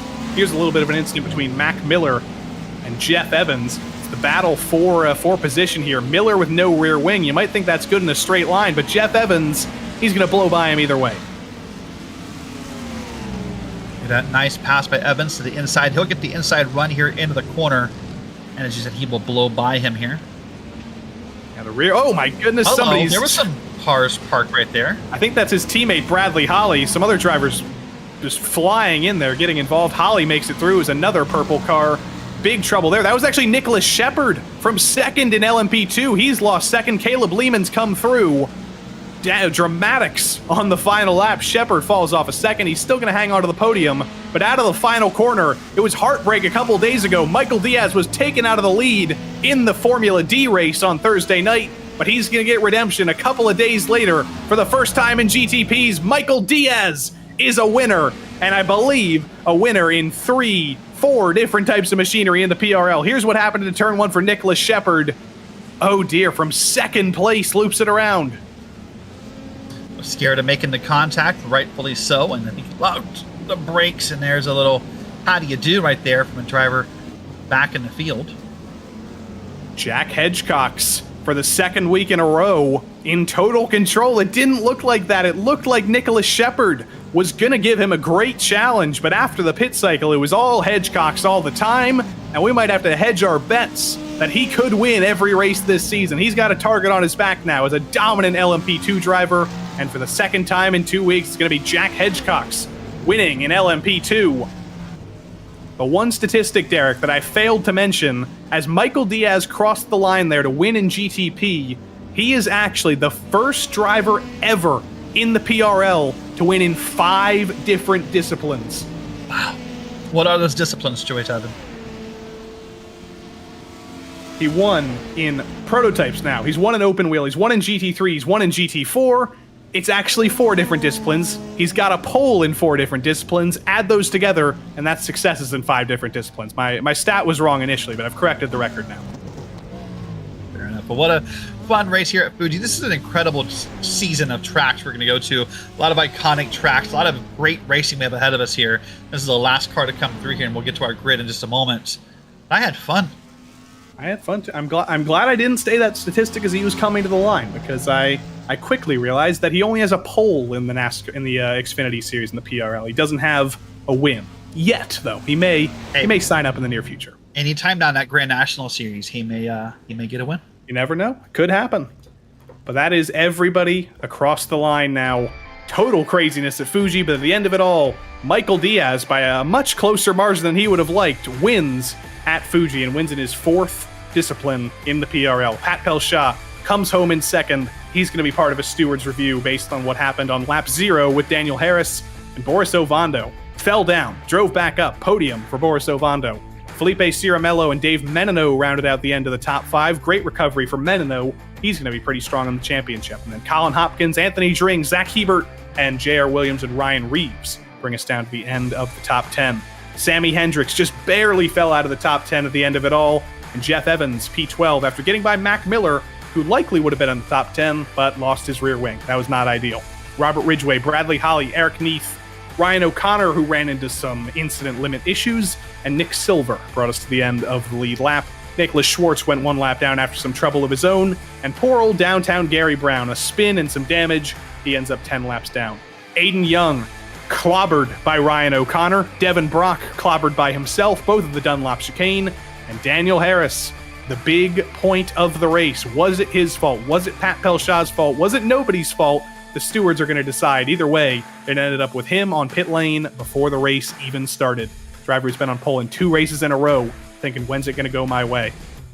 Jack Hedgecox, it's all gone his way in LMP2. P1 for him for the 2nd week in a row. Caleb Lehman, podium for him. And Nicholas Shepard falls off a 2nd place in the final lap. He's going to feel a little bit embarrassed by that, but it's a podium all the same. Then Chip Michaels, Ryan Chandler, Nicholas Goen, Damian Benke, Blake Ziti, and Eric Harmon rounded out our lead lap finishers. Chris Rabel gets a top 10 for his efforts as well, 1 lap down. Kyle Strykars, Joshua Chinsky, Mark Kalin, and Jeremy Carter all went 1 lap down as well. Alexander Good did make good on an early error, redeemed himself for P15, and Giovanni Perez D'Amico also had a far better time than he did last week. Doug Evans, Darian Roy, and Josh Goen all ran into assorted amounts of trouble of their own. But all things considered, very little calamity in LMP2. There was calamity in GTP, but the driver who avoided all of it was Michael Diaz. I don't think you expected to win that race, but once everything kicked off on lap 1, you put yourself in the position, got by your teammate Pat Pelshaw. Talk us through your first win of the season. Well, I messed up my quali. I really had a pole lap coming in at the end, and I made a mistake at the last corner. So I was motivated to go for the win. I was just aiming for the win from the start, to be honest. So Michael Diaz, I've got a statistic for you. I believe now you're the 4th driver ever in the PRL to win in 4 different disciplines. You've won in prototypes, you've won in open wheel cars, you've won in GT3, and you've won in GT4. Why do you drive everything? That's what I've got to ask you. What makes you so attracted to driving everything you can drive? I'm just looking to have fun, to be honest, and I just try different things, see how it goes for me. But at the end of the day, the main goal is just to have fun. So you've won in 4 now. Nobody's ever won in 5 different series before. So when are we going to see you make your triumphant NASCAR return potentially, or maybe something else to get the big 5? Watch out next season. I'm going to aim for that now, so see what I could get. I'm going to be signed up for next season as well, Michael, so you'll have to go through me. Unfortunately for me, the way you'll be going through me is you'll be lapping me. I doubt it. I really doubt it. Hopefully we got a lot of road courses and I could sneak one in there. You never know what can happen. It is the off-season. But Michael Diaz, congratulations on your first win in GTP, and we will see you next week in this series, but I'm sure we'll see you in a couple of days in another series as well. We'll see. And yeah, thanks guys for the broadcast, and thanks to my teammates, Pat, Boris. They were really supportive tonight, and my team overall, Jerome, and our sponsors. So yeah, have a good night. Michael Diaz coming home with the victory tonight. We'll talk to his second-place teammate as well. Somewhat controversial circumstances on lap 1, Pat Pelshaw. Of course, we've got to get the elephant in the room out of the way first. What happened there on the initial start between you and Daniel Harris? Yeah, to be honest, I'm looking at it right now. Not too sure what happened. He kind of swerved to the left in my lane, and he seemed like the safety car was still there, but he seemed like he went on throttle and he was about to go. So I reacted like when you're starting and you're just like about to go, and he kind of went on throttle and then stopped and clipped him, but a lot of net code. I'm very sorry for him. I didn't mean to hit him, but I don't know what happened, to be honest. Well, it's a second place all the same, whether some penalties come around potentially. It's been 2 solid races for you. A win at Indy last week, second place here. Championship run got to start feeling pretty good potentially, but there's still 8 weeks to go. How do you think it's going to go? We're going to go for it. I mean, going to give it all. And tonight was all about the team. We got a 1-2-3 for our team, and that was, I think that was the biggest success of the night. And Michael had a very good pit strategy, got me in there. So, yeah, I think he deserves that one tonight. Well, Pat, second place. Congrats on finishing on the podium for the second week in a row, and we'll see you as well next week. Thank you, guys. Pat Pelshaw coming home in second. And while we're at it, we've got our second winner, Jack Hedgecox in LMP2. He's got the pleasure of talking to Derek Watson. Well, Jack, well, you did it. You won for the second week in a row in an LMP2 car. Walk us through this race. How was it out there? A lot more stressful than last week, that's for sure. Nicholas was keeping me pushing, that's for sure. Especially towards the end there, my rears were gone. I was struggling. I knew it was a matter of time before it got pretty tense, and unlucky that we had some contact in that first corner with the GTP traffic. But overall, still happy, but yeah, definitely more stressful than last week. Yeah, well, of course, you're representing with 2 wins in a row. And unfortunately, yeah, Nicholas did have that contact there towards the end of the race. But we look ahead in the schedule. What other tracks catch your eye as we look ahead in the schedule? I need to... So upcoming next would be Daytona, Road Atlanta, Le Mans, Sebring, Watkins Glen. Any of those stand out as a favorite? I do like Le Mans. I've raced that track every year in this car for the 24 hours, so I do have some pretty good pace around there, in my opinion. So that and Daytona as well. Those 2 I'm definitely looking forward to for sure. All right. Well, you're 2 for 2. Good job. Anyone even want to say thank you or give a shout out to? Shout out to my teammate Chip Michaels getting that P4. Definitely good result compared to last week for him, and happy that we can get some good team points and just the whole Gowan Racing organization. Both teams representing. All right. Well, good job tonight, and we'll see you next week. Thank you. Have a good night. All right, Joey. That is Mr. Hedgecox. He finished first in LMP2s. Indeed it is. We'll catch the second place driver in LMP2 real quick because, of course, we have to catch a chat with the driver with the googly eyes. The only driver with the googly eyes. Was that the reason you avoided that spin on the penultimate lap and were able to take second? I think that it definitely played a factor for sure. I thought I had more pace in hand, but I was really surprised that Nick spun out, and really happy with P2. I mean, I was going to be happy with P3, but P2 is an extra step. Yeah. Do you have the headset near you? Can we see that before we let you out of here? I do. It's got it right Look here. at that. Those are some extra tenths. Those are some extra seconds. Caleb Lehman, That's right. the googliest guy in the business. Congrats on the podium, Caleb. We'll see you next week in all your googly glory. Appreciate it. Thanks. Caleb Lehman coming home in second. And that's going to round things out for us, Derek. We were going to take a quick chat to Boris Ovando, but we're all out of time here. What a night it was, Ben. So much drama, so much chaos, and 4 new winners. 3 of them were the same as, or 2 of them were the same as last week. Alexis Moisan back in victory lane as well. Michael Diaz back in victory lane as well. What a night. I'm at a loss for words. Yeah, a lot of loss for words. This second race was really a lot to process. I'm still kind of thinking about that lap 0. Of course, that'll be the hot topic in the PRL Discord this week. But Joey, it was a lot of fun. And thank you for letting me come in this week. Of course, Derek Watson, super sub here while DJ Clark's nursing his voice. He'll be back next week in the booth. And we hope you'll join us next week for more GTP LMP2 action from the Circuit Spa-Francorchamps, a place so well known for sports car racing, so high speed, so classic. Phillip Island and LMP3 GT4, Circuit Spa-Francorchamps in LMP2 and GTP. That's a great combo, Derek. I'm sure you're disappointed you're not going to be there, but you never know. Something could happen. You do end up in the booth. So these are 2 of the best combos in the world. Yeah, that's a great combo right there. And for a place like this, lap traffic may not be a topic next week. It'll be class by class racing for most of that broadcast. There'll be only a couple intersections. It'll certainly be a different kind of race. But for now, that's going to be all we have. It's been enough drama for us tonight. But tomorrow night, there's a little bit more PRL racing coming up. It's the GT3 doubleheader on Tuesday nights, the GT3 Fixed Series and the GT3 Sprint Series. You'll see a lot of drivers who race tonight going for 2 in a row. But until we see you then, I've been Joey Tebben. Derek Watson's been Derek Watson. Our producer has been Dustin Ollis. And until we see you next time, so long.